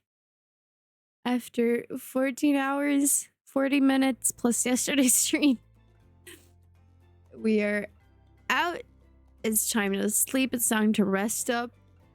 I don't know if tomorrow there's gonna be a stream because I'm not gonna lie, I'm probably gonna be really exhausted. I'll keep you all updated for sure. But everyone take care. I hope you all have a good night or a good day or a good whatever. And I hope to see you all soon. Other than that, I'll see you all on Discord. Thank you so much, everyone. I had a blast. Goodbye.